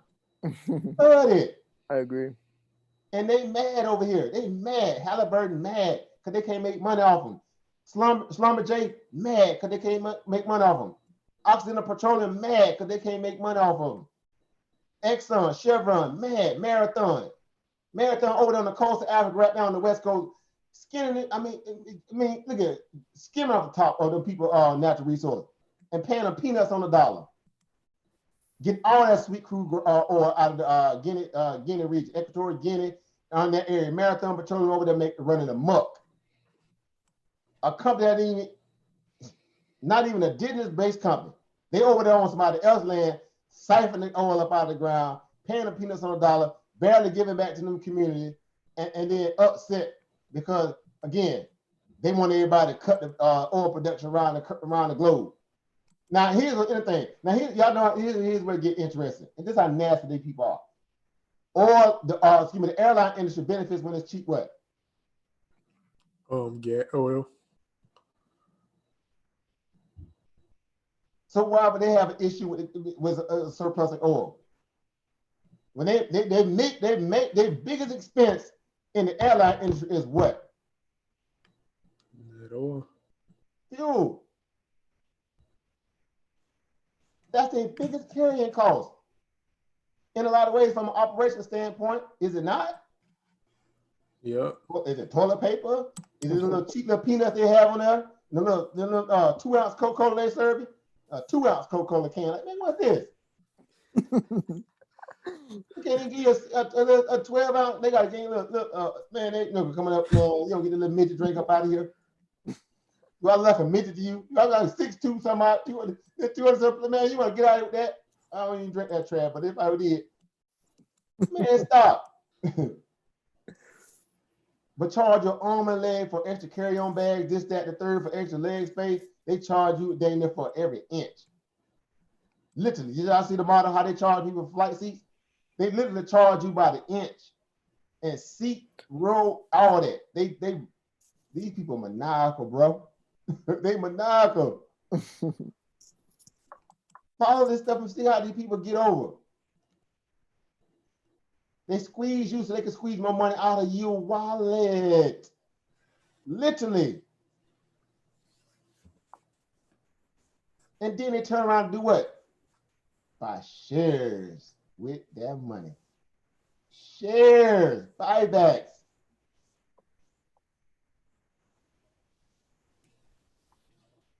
So people can't convince me, man, that, again, all this fake patriotic, look, man, this ain't even that conversation. I'm gonna just leave it. I'll just go back to what we talking about. I know exactly what I'm talking about without me. I know. Yeah, I think we got what you're trying to say.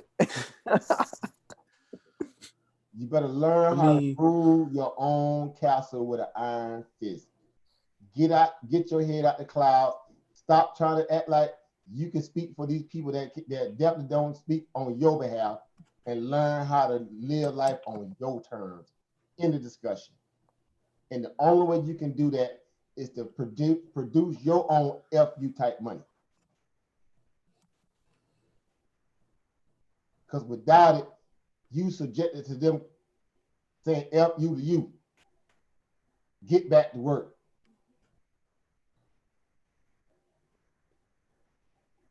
So again, the theme is what has always been.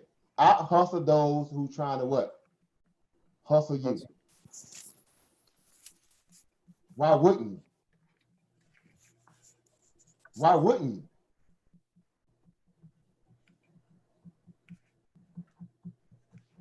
You know, it just makes no sense. It makes no sense. Right? When people try to, again, moral clause you into, again, laying down. The same way y'all saw Scott Walker try to make that man get on code, get back on code, right? To be greedy, again, protect the system. And he went off script and went off code and told the truth. Those, you see, in moments like that. Again, literally, that idiot about a month and a half, 2 months ago was like, socialism. Ain't no way in the world they've been out to let Bernie Sanders get in the White House. It'll crush the stock market. Socialism, all that cash, that would be, who gonna pay for it? Remember that? That's all they kept saying. Who gonna pay for all that? That's all they kept saying. Who gonna pay for it? Is he crazy? Who's gonna pay for that? Who's gonna pay for all these student loans? Who's gonna pay for this free Medicare? The same way y'all do, you ignorant, stinking bastards. The debt market, the same ones y'all run into in terms of the Fed, the print out the money, then turn around and carry, pay that carrying cost off to the taxpayer. That's who's gonna pay for it. The thing is, y'all don't want to pay for it because y'all don't want nobody to have a better quality of life than y'all greedy buzzers. So you can ride around in your stink behind Bentley and look down on people who don't got it and that's working twice as hard as you. And then you want to cry on TV when y'all hear about they want to raise the tax on the wealthy, as if that's going to make you go under. And they talking about, in some cases, another couple percent here and there. Oh, y'all saw Leon Cooper, big fat, bloated, Jabba the Hutt looking self, crying on TV. Every other day he was on CNBC. Go Google who he is so y'all can know exactly what I'm talking about. His name is Lee Cooperman. Billionaire investor out of New York. Big fat Jabba the Hutt looking dude. So fat he can't eat. He need to order about 5 or 6 Pelotons and, or some Jillian Michael workouts and really, man, stop. You finna guilt trip me in the falling for that foolishness. It's 2020, seriously. Kind of does look like Jabba the Hutt. Yeah, big fat greaser looking. He crying every other day because Elizabeth Warren and Bernie Sanders going upside their head saying they're gonna do to him if they get in the presidency seat. We're gonna tax the wealthy. Oh no, man, this is wrong. This is against capitalism. Oh, and they church mouth quiet right now while Trump unleashing a communist takeover of the financial market like we've never seen before ever in history. In less than 3 months, we're already over about $4 trillion. Actually, more than that in terms of what we're talking about. Actually, they hit the Fed books balance sheet in less than 2 or 3 months. Oh, we're gonna bail out everybody. Y'all hear? I ain't making this stuff up. We're gonna bail out everybody. They ain't deserve this and they ain't deserve that. They ain't deserve it. The American people ain't deserve to be in all this debt that y'all done accrued for them, and y'all keep leasing off them with every single day. So when they come to you with their hand out for a chain, and you slapping it down,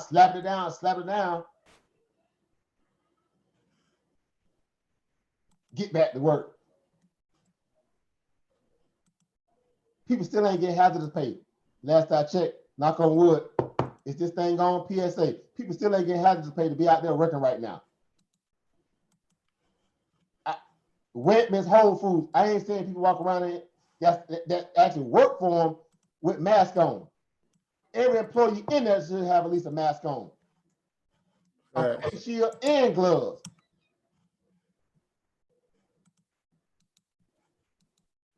And I'm asking y'all, how many of y'all went to the grocery store over the past week? Me. When you went in that grocery store, what you saw in your store? Do they got on gloves? Nope. Nah, not some, just certain people, but not all of them. Nah. Do all of them have on a mask? N95 mask? Nah. Nope. Do they have on face shields? Nope. Nah, Do they have definitely on PPE not. gown? Nope. Are they not working in a hazmat conditioning right now, though? Yep. Do the corporations that own these stores, they still got it open, still making money, and everybody that ain't making money got the money to provide those things for those same people right now? Yes. Mm-hmm.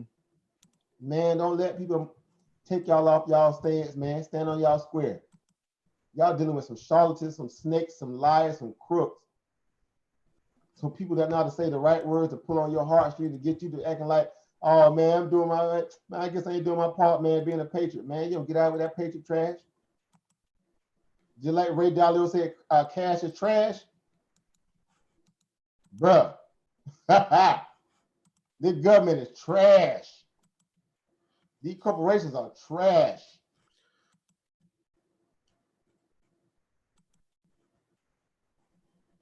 Because you ain't gonna get me to vote against my own interests. Because what's your number one overall arching interest at the end of the day, above all things? What's the first thing you're supposed to do? What a boxer got to do when he come out when they ring that bell? What is the boxer supposed to do when they ring that bell? Where my boxers at? Where Over Sunline at? He in the back chat. Over Sunline, you a boxer. You came from the boxing world. What is a boxer supposed to do every single time they ring that bell, that first bell? You supposed to come out doing what? Hands up. And what else? Guns blazing. I don't know. Correct me if I'm wrong. What does the ring announcer or the referee tell every boxer when they first come knuckle up? Oh, let's have a clean fight. Yeah, I'm about to say it had to be a clean After fight. that, Touch gloves. and what? Play fair. No. Or fight fair. No. Oh, What? sorry. Bastard, watch more boxing. Make sure your mouthpiece in. All time. Protect. You're right. You're right. At all times. Protect yourself at all times. Above all things, do what? Protect yourself. Yeah. It Self-preservation. Themselves. It didn't say everybody sells. It said who? Yourself. Singular. Yourself. At all times.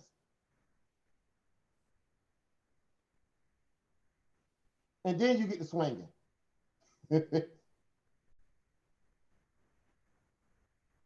So again, you can't convince me that you're comfortable in this situation, just letting people just run amok about, again, over your existence in your life and you not being in control of it.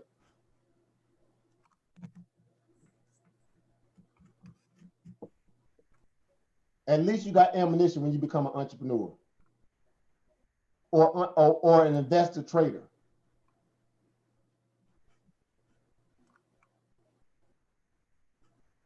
So again, this stuff is, again, it ain't for the faint of heart. I say that. I go on record and say that this is not for the faint of heart. Because a lot of people haven't realized their power yet. And so because of that, they rather default to the status quo. It's easier to defer than to fight. Let me repeat that. It's easier to defer than to fight. It's very easy to defer.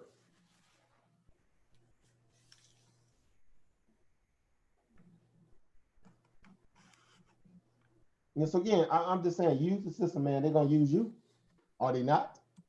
They're using you right now, literally right now.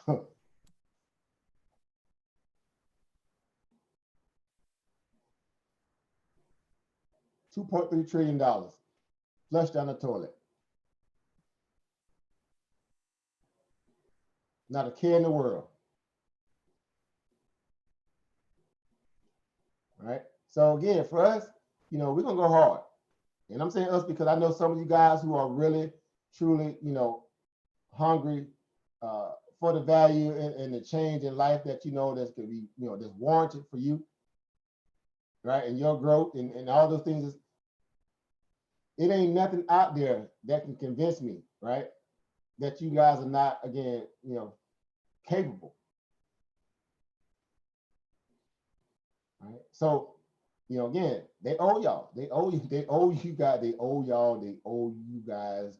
They owe y'all. You don't owe them. They owe you.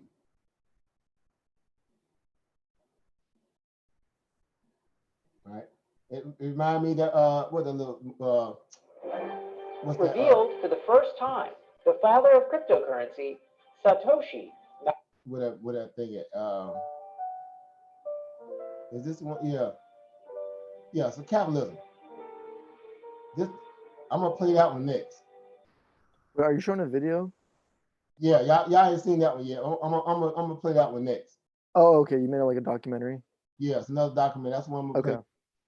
So go ahead, put it out there already. Mm-hmm. That's the next we gonna run. That's the next premiere we gonna run.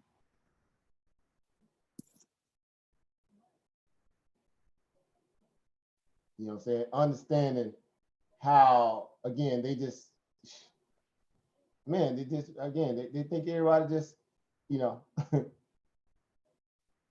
just sleep at the wheel. A lot of us are. A lot of us are asleep at the wheel. I get it. And that's only because, again, we feel like we ain't got nothing to fight with, right? We feel like we're fighting on our backs, right? We feel like we're fighting on our backs, right? Because we feel like we don't have enough education, enough training, enough, family wealth or whatever, transition wealth, whatever the case. But I can assure you this, and then this understanding of what this is all about, you don't have to have none of those things to be successful. Again, it's just a launching pad. You can take your gains and go straight into the real estate business. You can venture out into your own business, right? If you ever had a plan to do that, it's just a money vehicle tool to get you where you need to go in a way where it can get you a lot faster if you really take the ownership to learn it in a way it can really benefit you. Because again, there's no cap. And along the way, when you're taking your L's, you take them with a smile and say to yourself, okay, all it means is that I need to be a little more tighter. I need to be a little bit more, again, disciplined. I need not get these crooks any of my money back. That's how I feel. Y'all know how I trade. Some of you guys, I don't like giving Wall Street even 2 pennies. I don't even want to give them a nickel. And my brother Stock God, he worse than me. Stock God, super stingy. My brother Stock God don't want to get a stock market. Never, bro. You be out of there. I'm out. I'm out. Out of there. You don't care if you locked in 20, 30 bucks. I'm out. He ain't playing on radio. Because he understands.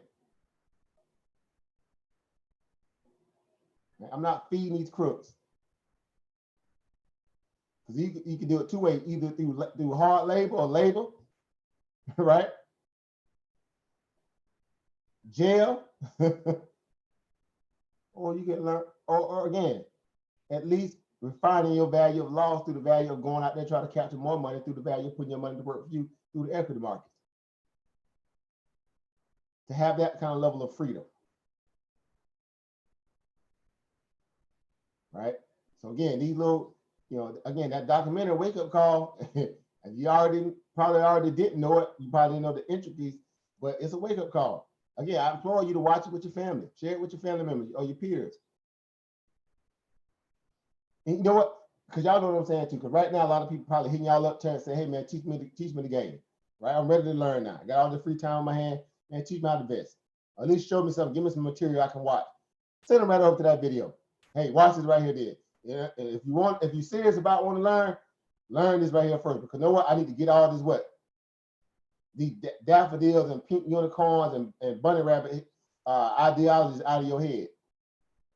Because until you understand how the monetary system really works and get all this blind, trusting governance and money out, no. Go watch this documentary right here, then come back to me. Then Facts. It's kind of like Mr. Miyagi. That's facts. Right? Wax on, wax on. Go paint that wood, go pick your fence out there, come back and see. Right? Yeah, I think that's essential for somebody new. Like, you got to understand the manipulation that's going on. You feel me? Right. On all levels, not just the stock market, but your company too. Your job, you think you got the job security, is garbage too. Because it's all what? One and the same. They're synonymous.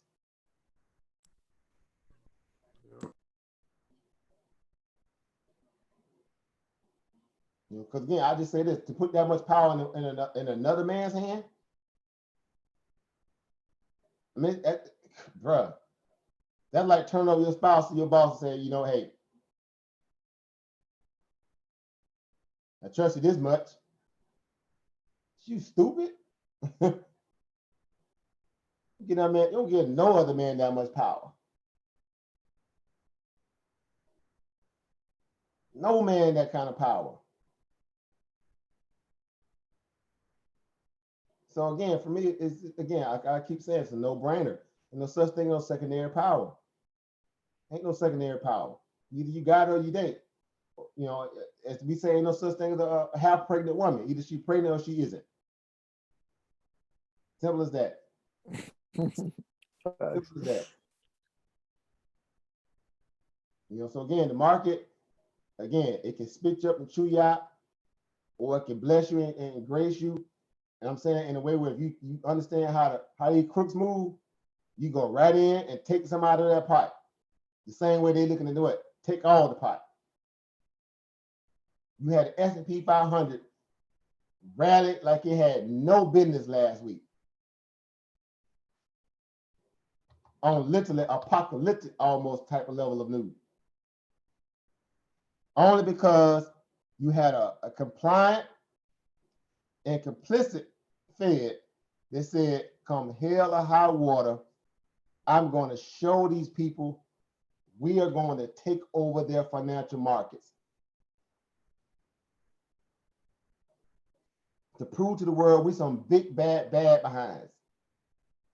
And we can do anything we want to do.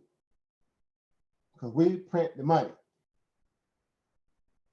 And these lobbyists keep blowing up my phone, talking about save the stock market, print more money, pass that debt on to future generation, because I need my caviar, my wife need her nose job, and her booze done tomorrow. I ain't got time. Run it up. Who cares if people getting sick and dying? Who cares if companies ain't gonna make no money in all of 2020 and they ain't made none in 2019? Who cares if we have yield inversions? Debt ratcheted up high. Who cares? Run it higher. Taxpayers are gonna pay for it anyway. Are they not? Yeah, okay. Print more money. Brrr. Print it go. Brrr.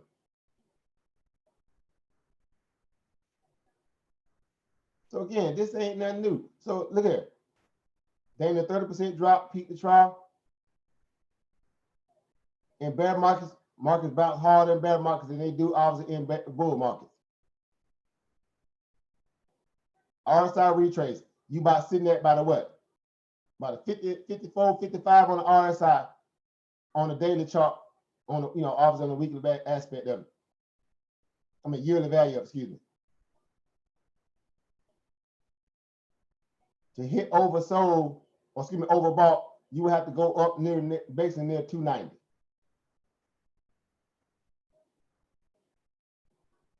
Before you have any major breakdown.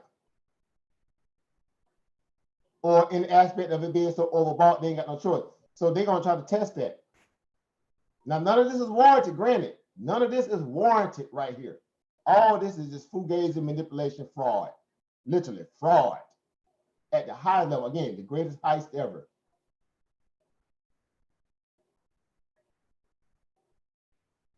Because there ain't nothing out there that warrants it. This is not free market. This is not price discovery. This is 100% communist, socialist takeover.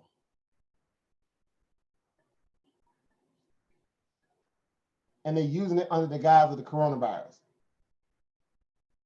It's horrific. Oh gosh, this, that, the third.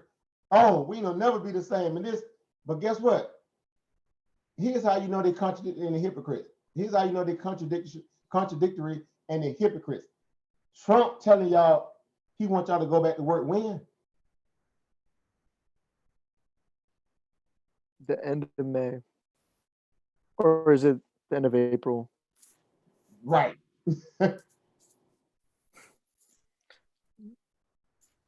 First it was Easter.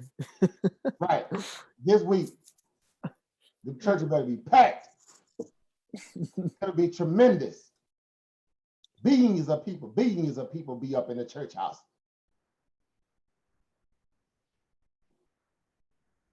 And what did them pastors did when he started gaslighting them under that mentality? They started planning for what? Church to be open on Easter. So they can collect, run that collection plate through there. Because these pastors starving right now. They starving. They hungry. They cannot make money off their parishioners. It is a business. Because even in moments like this, the church is supposed to have money put away to still pay what? The church bills, not the pastor's salary.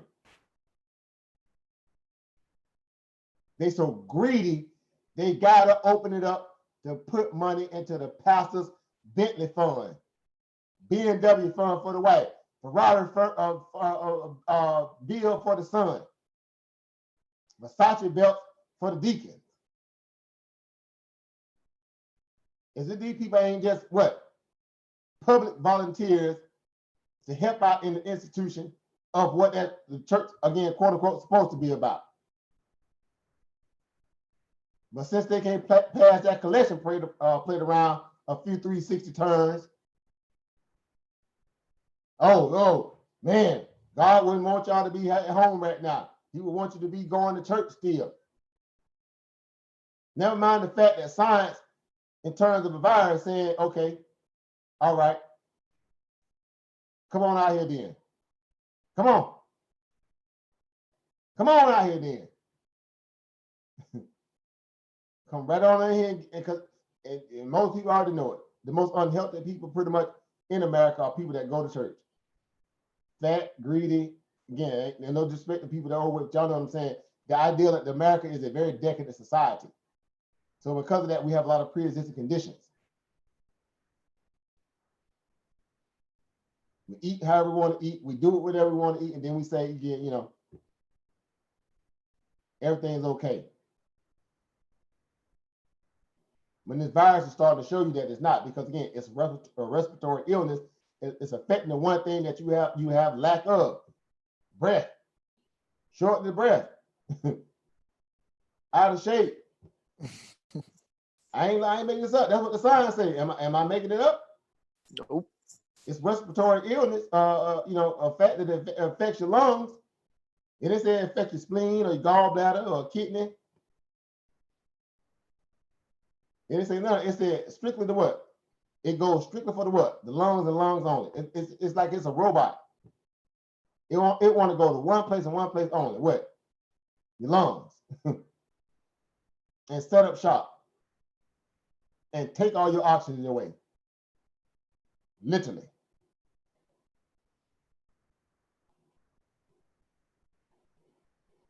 But again, the church said, come as you are. Come as you are. Come right on in here. On Easter. Forget what that virus. That virus came. Y'all saw that Kenny Copeland? Y'all saw it. Tell me y'all saw it. Please tell me y'all saw it. Please tell me y'all saw it. I have no idea. I'm gonna be so honest. Man, you don't want to see it, bro. You don't want to see it. You don't want to see it, bro. But you know, since you haven't seen it, I wrote a song about it, like here you go. Right? They call me what the name of Calhoun Tubbs?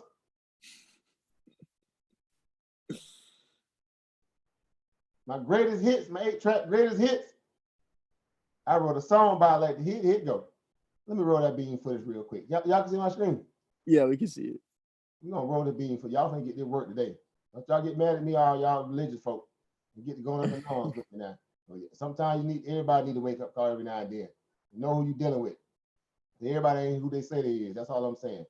Everybody ain't who they say they are. Right? So real quick, let's roll over and roll that beautiful bean footage. This charlatan on my screen right here again. No disrespect to this your homeboy. If y'all like him, that's fine. But again, y'all know in my world, ain't nobody above the law. Right? Ain't nobody above morality and consciousness and understanding and smarts and intelligence. This is a charlatan. Obviously, he's a charlatan. He told you don't miss your ties. He told you if God leads you to tell you to go to church on Easter, you go. Science says what? Sit down. Science says you can worship from the internet. Science says we can go live on YouTube. Still get the same reality. But church says, I can't pass that collection plate through your screen. Bruh, you ever heard called Cash App? Might need to hook up with some other Instagram models you might get caught with. They use it all the time. Use it.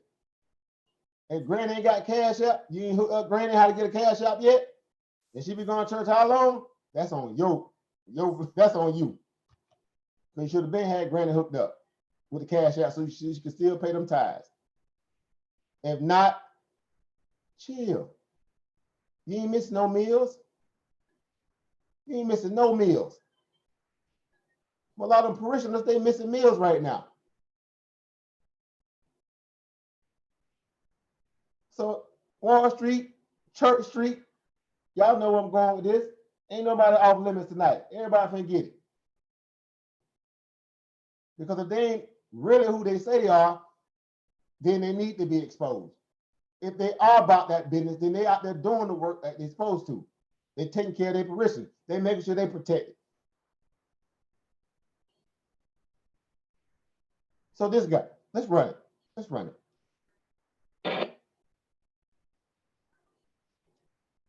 Well, I got the ad block on Google. Y'all gotta forget. I be doing with my ads, man. Let me see if it'll play this time. New Oral-B specialty rinses. Neutralize. Almighty. Strong. South wind. Heat. Burn this thing. In the name of Jesus. Satan, you bow your knee. Pause. When you looked out there in the seats, what did y'all see? Empty. Packed church, ain't it? Packed, ain't it? Who watching this? I Church really have members, right? no idea. Church members are watching it. Where are they watching it right now? At home. Comfortably. Safe. You can't even see it. They got some social distancing between them too. Plenty. And they say, and they can still get the same what? Message. Don't it supposed to be about the message? Does it not supposed to be about the message above all things? Yep. Or is it more about I got to be right up on my neighbors, smelling their perfume, their cheap liquor from the night before, smelling condoms on them and everything else? I ain't making this up. Let's roll that bean footage some more then.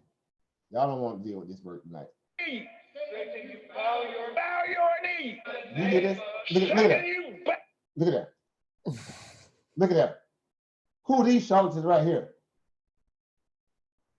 You see how they trying to really make it about social distancing? Oh, we at least 3 feet apart. We 3 feet apart. Make sure y'all make it look good now.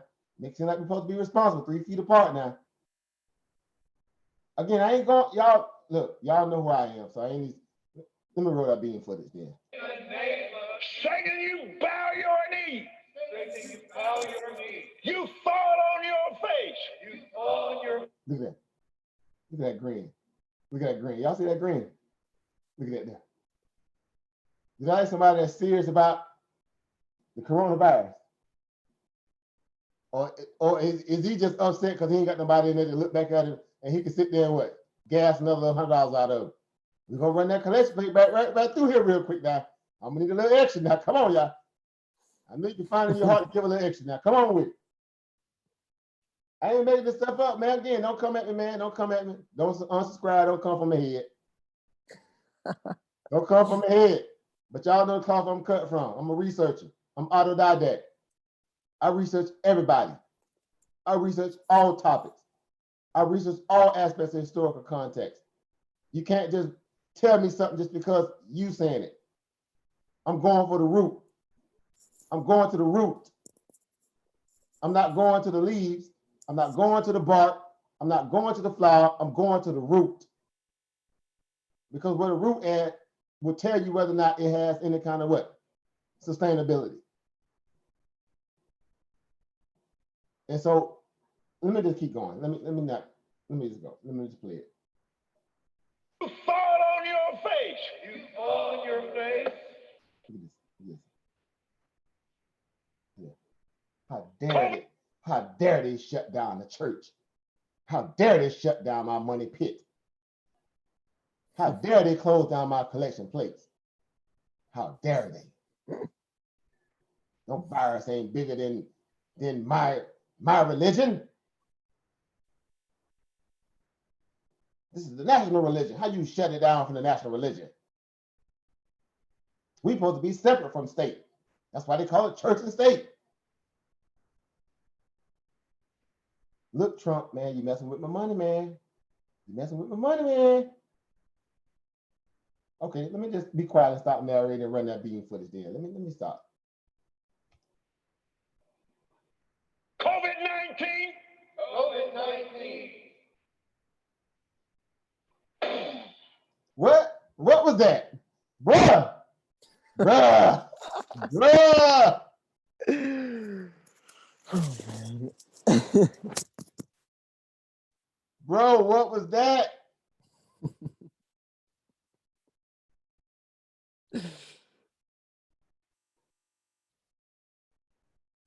Man, okay, let me get out so we get out of here. I'm grown. You saw them I'm grown. you saw them puppets over there in the background? Watch it. Listen to them back there. I'm grown. Ah, I ain't making this up, bro. Look at him. Look at this face. Look at this guy. Look at this guy. Look at his face. Look at the grin on his face. Look at this one. He like, man, my wife gonna kill me. This one here, like, he don't know, why he even there. Look, I ain't making this up. Look at all the people out there in the pew. Look at them. Look at them seats. Feel. They feel right now, are they not? Yeah, with the spit. They at home safe with their children, protected from this virus. This virus.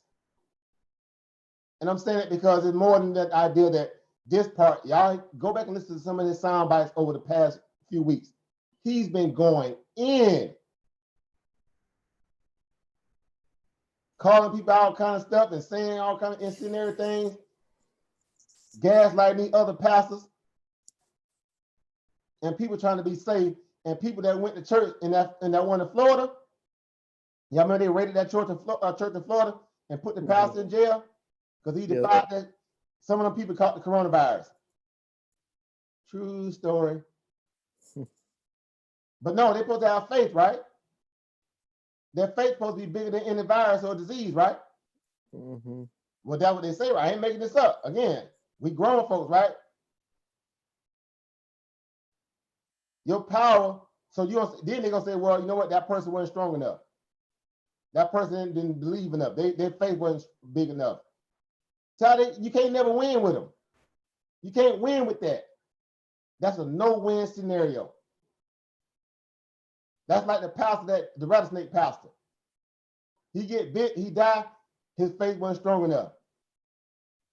Well, maybe that's just a snake that has a neurotoxin, bites you, especially anywhere close to your brain, and it hit your spinal cord and run down your heart and tear up your tissue. Maybe it was a venom and not necessarily you didn't have enough faith. Maybe is that, am I safe to say that? I don't know, but that might make too much sense. I'm just saying, I guess I'm supposed to not have a brain. Moments like this, I'm supposed to use my brain. It's like leave your brain at the door. Before you come in, leave your brain at the door.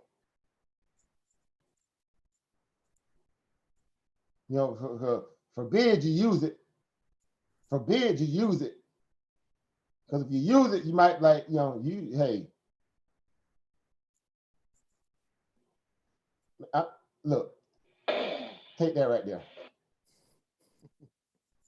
Take that with you. Take that with y'all. Take that with you. Take that with you. Now y'all don't need no PPE gown. Y'all don't need that N95 mask. Y'all don't need them gloves. Y'all don't need what else they got out there. You don't need that shield. You don't need none of that. Because You don't need none of that because he what? Blew it away. That part right there. Blow That part. the wind of God. The wind of God. Look at that. Look at that. On you. On you.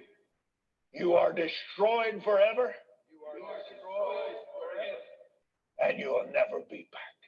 And you'll never be back. Thank you, our God. How many people been affected by coronavirus and also turned around and got affected again? A good amount. Them same church parishioners that caught the virus down there in that Florida church because they went to church and divide the preacher, the government. And there were some people, I think, in Louisiana and a few other places, when they caught the coronavirus at church, they didn't have enough faith. Is that what it is? Hey, what's going on, Family Chaos Reign? Good to have you, family. Peace, power, and profit. All right. Got the link in the back chat. You guys want to come on, get ready to shut it down a little while, but the link is in the back chat if y'all want to come on. Y'all got anything to add to the bill? Again, y'all know how we do it. We're going to talk about it. We're going to use our brains over here. In anything in life, we're going to use our brains above all things. So again, I'm just using this as a point because this guy here personally, I don't care for him. So again, that's why I'm doing it because again, I've seen a lot of his sound bites. I've seen a lot of his stuff. I've seen them doing exposures on him. He's more than shady.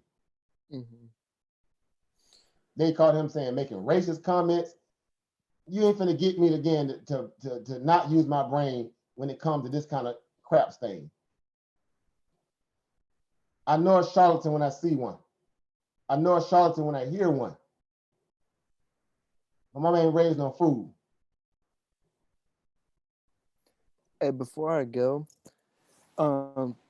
what's it called? I signed up for the stash thing, but I forgot to use a referral link, but I looked it up. If I send the support team someone's stash, email and name, they could give me the promo and the other person. So whenever you get a chance, you think you could just message me somehow your stash email and just your name so I could send it to them?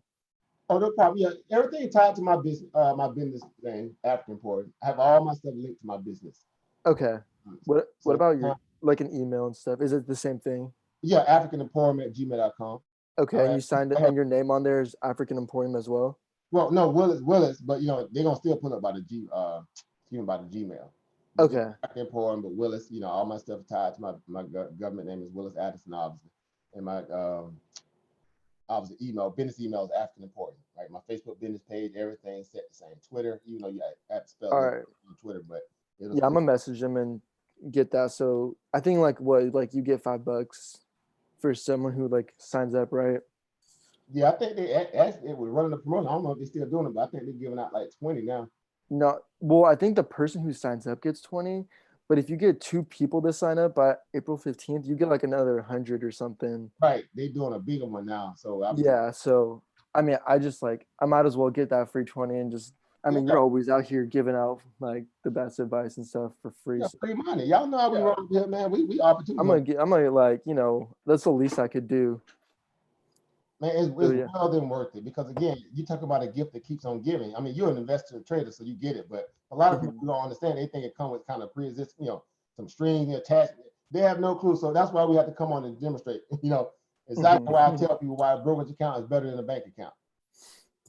Yes, sir. Yeah, so I'm gonna send that to them tomorrow whenever they're open because I got to dip soon. But I know you like to close it out with people saying with something. So I know you might keep going, but I'll just say I always appreciate everyone in this group. I appreciate you always just being straight up and dropping the truth and not letting anyone change your opinions. I think that's really important. And I appreciate you caring about the facts, like I always say. Because at the end of the day, that's what really matters. Is opinion. Anyone can have an opinion, but facts are just facts. So thank you to everyone in the back chat and Brother Chris on here and the other people who are on here, Monica, Dr. D, Marquise, my boy Sunline and Teague in the back chat. Thank you, everyone. And I hope to see you soon, Brother Emporium. Oh, no problem. We appreciate you always, bro. You already know it, man. Yes, sir. You inspire me, bro. You really do. So thank you. I'm humbled by it, man. So hopefully again, try to go live again probably Sunday for Future Market. That's the goal. Yep. But I'll be looking forward to it. all right. See you. All right, I'll see you soon. All right, peace, everyone. Be safe. Be safe as well. Later, brother. All right, later, family. So again, I'm gonna finish this line here, then we get ready to shut it down a little bit too. We've been going for a little minute, but again, it just, moments like this, guys, we have to realize what we're dealing with, right? We have to realize what we're dealing with across the board. So again, we'll close out here. I blow the wind of God. The wind of God on you. On you. You are destroyed forever. You are destroyed forever. And you will never be back. And you'll never be back. Thank you, our God. Thank you, our God. Let it happen. Let it happen. Cause it to happen. Cause it to happen. That part. That part. Again, don't take it up with me. Take it up with Dad. Because they will say, defy science, defy reality in terms of the virus, whether you feel like it's a hoax, you don't feel like a hoax. In moments like this is when I say, you know what? If you think it's a hoax or you think it's something to that level, then go get affected.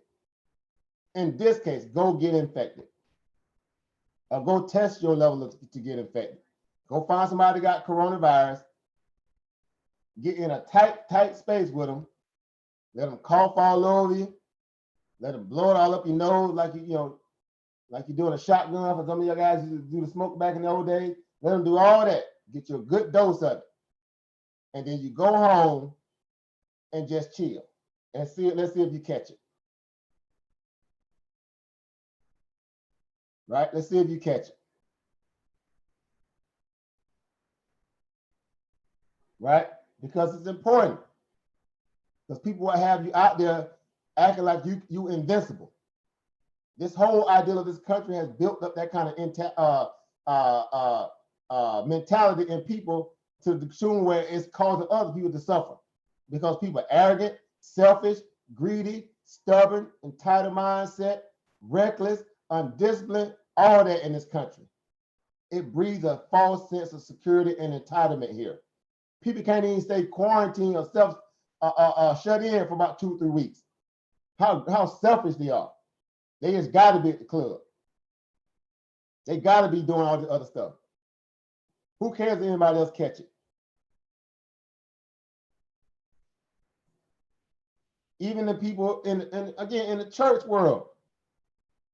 Tell people come to church still. Forget all the government, what the government say. Pretty much break the law, come to church anyway.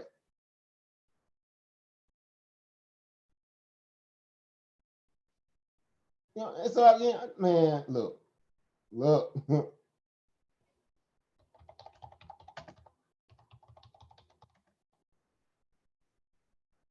This guy.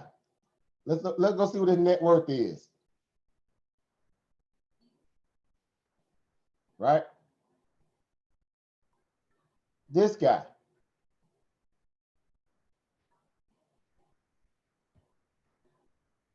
Right? A lot of people are already saying he worth about $1 billion, because you know numbers going to be skewed when it comes to church people. But see right there, how you have a net worth between 300 million to 760 million? Stop. They know it's more than that. So right here, you see right here? Y'all see my screen here? Again, I ain't trying to just focus on him and call him out, but I'm gonna call him out. His net worth is how much? 760 million. 760 million. Now, how much of that 760 million have he donated to help fight the coronavirus or help his parishioners? Because I guarantee you some of his parishioners are probably what? Hurting right now. Can't go to work, this, that, and the third. But he got a net worth about near $1 billion. Some people say it's about $1 billion. Did he open up his church to feed people? Did he open up the church to give people masks and gloves and hand sanitizers. He got enough money to give dang near probably every citizen in Texas, you know, probably close about near what, $100 somewhere around there.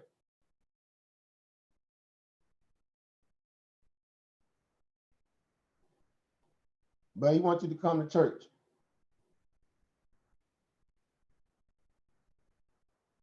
Man, look. Joel Osteen, same way. I think he worked about, y'all know that wrong. Y'all know he worked way more than that. Come on, $40, $60 million stock. Joel Osteen worked way more than that. Anyway, let me move on, man. Let me get off this, man. Let me get on. let me move on. All right, so again, I'm gonna get ready to shut it down. We've been going hard, but for the most part, again, I do want to leave y'all with this. Again, I'm no dictator. I don't come from a place of just acting like I know it all. Again, I just try to use my common sense and what level of information intellect I have as far as I can research. And again, when it comes to the financial systems, to me, again, I'm not going to argue with the idea that I'm going to bust my butt to be more in control of my destiny through that aspect, right, of the sciences, so to speak, right, financial science, social sciences, biology, science, all that kind of stuff like that. When it comes to financial literacy, I feel like it should be non-negotiable. Right? When it comes to financial literacy, I think it needs to be non-negotiable. Because again, if you have no resources, you cannot fight. That means you're subjected to what anybody throw at you, offer you, withhold from you, and ain't nothing you can do about it. You're powerless when you don't have resources. Let that marinate. Or the ability to go out there and create your own resources, I should say that. And that's what, again, being able to invest in the equity markets gives you in a way where that the frauds who are propping it up, they don't care. They can care less about how they're going to fleece, taxpayers' money to prop up the market. So you might as well go get what's owed to you anyway. Put it in that perspective. You may as well go collect on what's owed to you anyway, because if not, corporate interest is going to get it anyway. They're going to get it. Right? So again, breaking down that documentary. So again, if you haven't seen it, go check it out. I got another one coming. I might do another one Sunday. If not, we'll just do a regular bill. But I got another one coming, right? So we can make sure, again, that we stay, on point. They supply triple. We have to stay on point, right? Because again, it's a lot of people out there who want you to stay, again, sleep at the wheel, so to speak. Letting people just, sell you anything and you fall for it. And here it is, again, in electronic money and the way that banks actually operate. Money held in bank accounts are called demand deposits. This is an accounting term the banks use when they create credit. Banks follow the same process when they create loans. All money held in bank accounts is an accounting entry.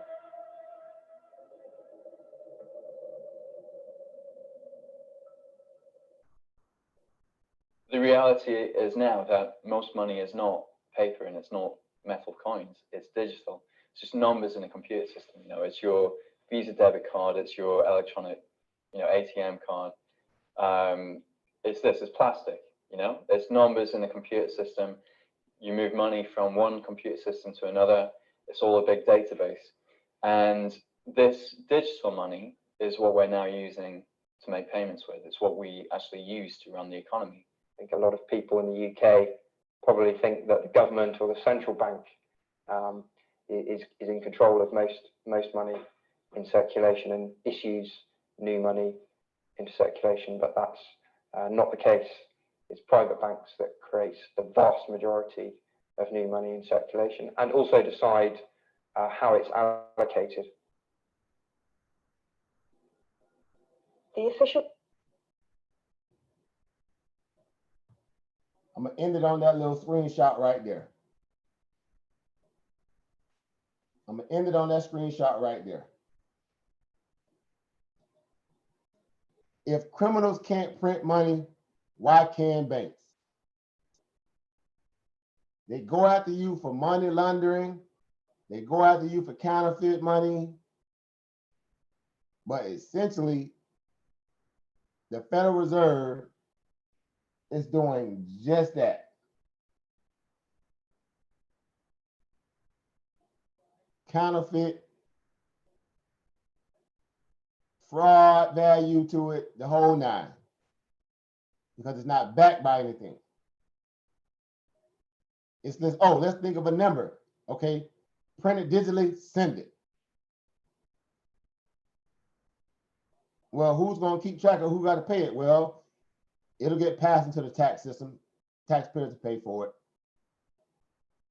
All the extra surplus that's now going into the markets, which is obviously as a form of inflation value, creating more of it, thinning out the price value of what is really worth as it is anyway, diluting it, so to speak, and then convincing you that, you know, hey, it's business as usual.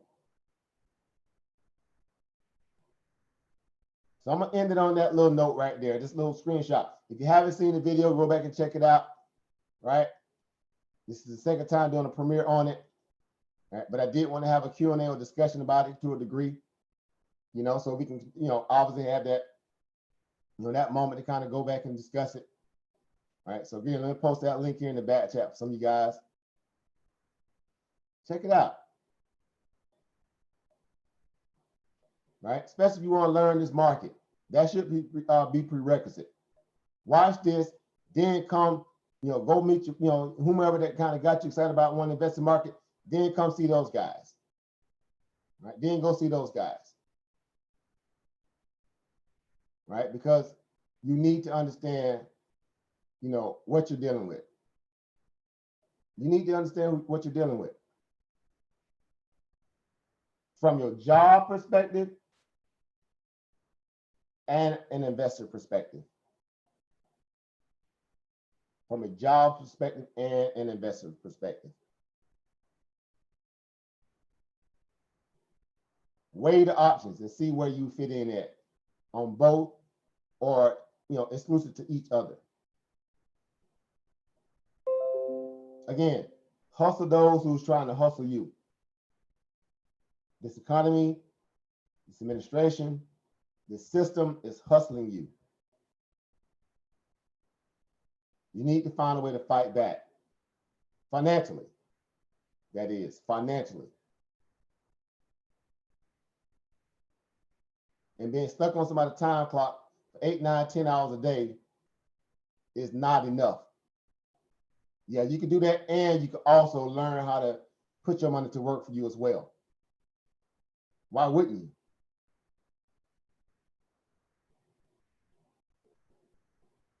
Right? That's the point you need to kind of square with yourself.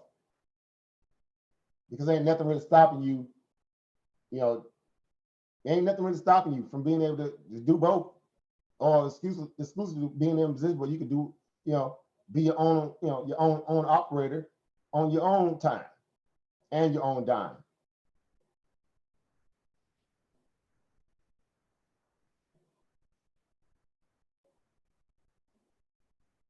All right. So again, I'm gonna leave it at that, guys. Again, I appreciate you guys coming through. Again, go out there and demonstrate. You know, go out there and demonstrate. You know, prove it to yourself you can do it. Right? You can do it. A couple bucks turn to, I mean, it ain't, let me see. This was what, Thursday? Yeah, I just had a little puts up. Let me show you a little put by. It was Thursday on the top when the market was up there near the all-time high. Well, all-time high. When the market was at the high of the day. That's okay, run up the market. I'm gonna short the brakes off this thing. I bought a couple of puts. Them puts cost me 75 cents a piece. Around about 76 or 78 cents a piece. I bought two of them, as you can see right here. Two of them. Right? So price, what? Two of them cost me 163 bucks.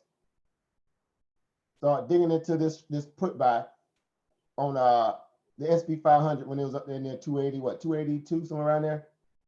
How about the 277 50 puts? Intraday. Demonstrating. $1.63. I was already up to what? 375. Profit 212. All right. Let me go. Hold up. Let me go to the next one.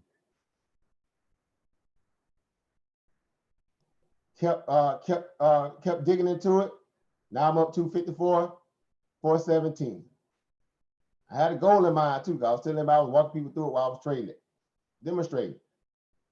Right? Here we go, 163. Now I'm at 512. That's all in a matter of minutes. This is literally a matter of, some minutes transpiring. I think it was total about what? I think it was total about 30 minutes to an hour or something. Around about an hour and 20 minutes worth of work. This was about an hour and 20 minutes worth of work. Literally about an hour and 20 minutes of that worth of work. So basically from 163, now I'm at 512, profit about 349. At that point, obviously I'm already what? Over 200%, right? Right here is when I close it out. 78 cents turned to $2.56, which obviously in the options world, that basically means 78 bucks turned to 256. 78 bucks turned into 256 per contract. I had two, only bought two. I sold one right away and I kept the other for a little while, see if it's gonna drop lower. I ended up closing it around about 278, 20 something around there, 278, 20 something around there. I think that was worth like about what, about 180, 190, somewhere around there, some close around that price. So basically $78 turned into 256. That was about an hour, hour and a little change with the work. All right. Well, that's over 300%. Over 300%.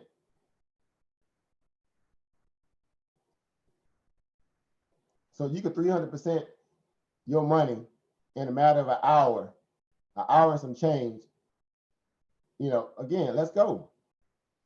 I'm not saying this happens all the time with every trade with that. You got to find value in the same way you find value in doing other things. Be it work for somebody else, drop shipping, whatever you're doing, we just use the equity markets. All this liquidity, open liquidity all day long because we know who's juicing it up. The Federal Reserve, dumping unlimited money into the stock market. Somebody just go right in there and take what's owed to me. So a quick little 300% by the hour and some little change. I'm out of there. Again, we demonstrate. We're gonna just talk, we're gonna demonstrate. All right, so again, just showing you guys we can do this, man. Let's go. But anyway, guys, so I'm gonna get ready to shut it down. It's late, it's after 3. We've been going hard since 9, 6 hours, right? Getting it in. Good documentary, powerful documentary, first and foremost. Powerful documentary. Right. And a good moment we can kind of, discuss it on the back end of the day too. All right, so again, appreciate you guys. As always, coming through. Peace, power, profit to everybody stuck it out with me this late. I'm indebted to you guys. When I say that, meaning I understand quid pro quo, right? Something for something, right? This is information, this is knowledge, right? Your time, your ability to want to hang out with me is to me, it's an even exchange, because ultimately this is information we all can learn and build from. And if it's going to ignite one or two of you guys to take a chance on yourself for a change and learn, especially if you're new to it, then guess what? That's a win. Not for me, but your future. That's a win for your future and your future generation. Because if you really entrench yourself in the ideal of utilizing this opportunity, meaning the markets, I already know what it's going to do for you. Same way it did for me and many others who got into this, who took a chance on ourselves and said, you know what, we can do this. We can do this. All right, so that's what it's all about. So peace, power, and profit to you guys. And thank you again for being, solid and being, the type of people who say, again, you know, I enjoy the value of good knowledge and information. And and you can verify it. So it's not like we just throwing around incendiary commentary. No, you can verify it. We deal with data. That's what investing and trading is all about, a lot of data. All right. So again, I'm just humbled to be in a position where I can come on and share it. So again, with that being said, I'm gonna get out of here. I do look forward to going live again Sunday, unless I get elected tomorrow. Who knows how the days work out? But if not, definitely Sunday. So I'm gonna break down either another probably documented, or we'll just kind of do some preliminary building for the stock market. Right? It don't even really seem like a Friday. Well, it's Saturday now, right? With Friday being a day off, but either way, we're gonna prepare for the markets come Monday. Right? Win, lose, or draw, as they say. More or less winning than losing, though, or drawing. All right. All right, guys. So with that being said, again, I hope you guys have a wonderful evening, a wonderful night. My best to y'all. Stay safe, right? Stay safe. Do what you got to do. Protect yourself at all times. Again, protect yourself at all times. All right, dealing with the coronavirus, and keep your family safe as well. Until then, peace, power, and profit, and Ubuntu. See you guys on the next one, guys. Peace. Peace, family.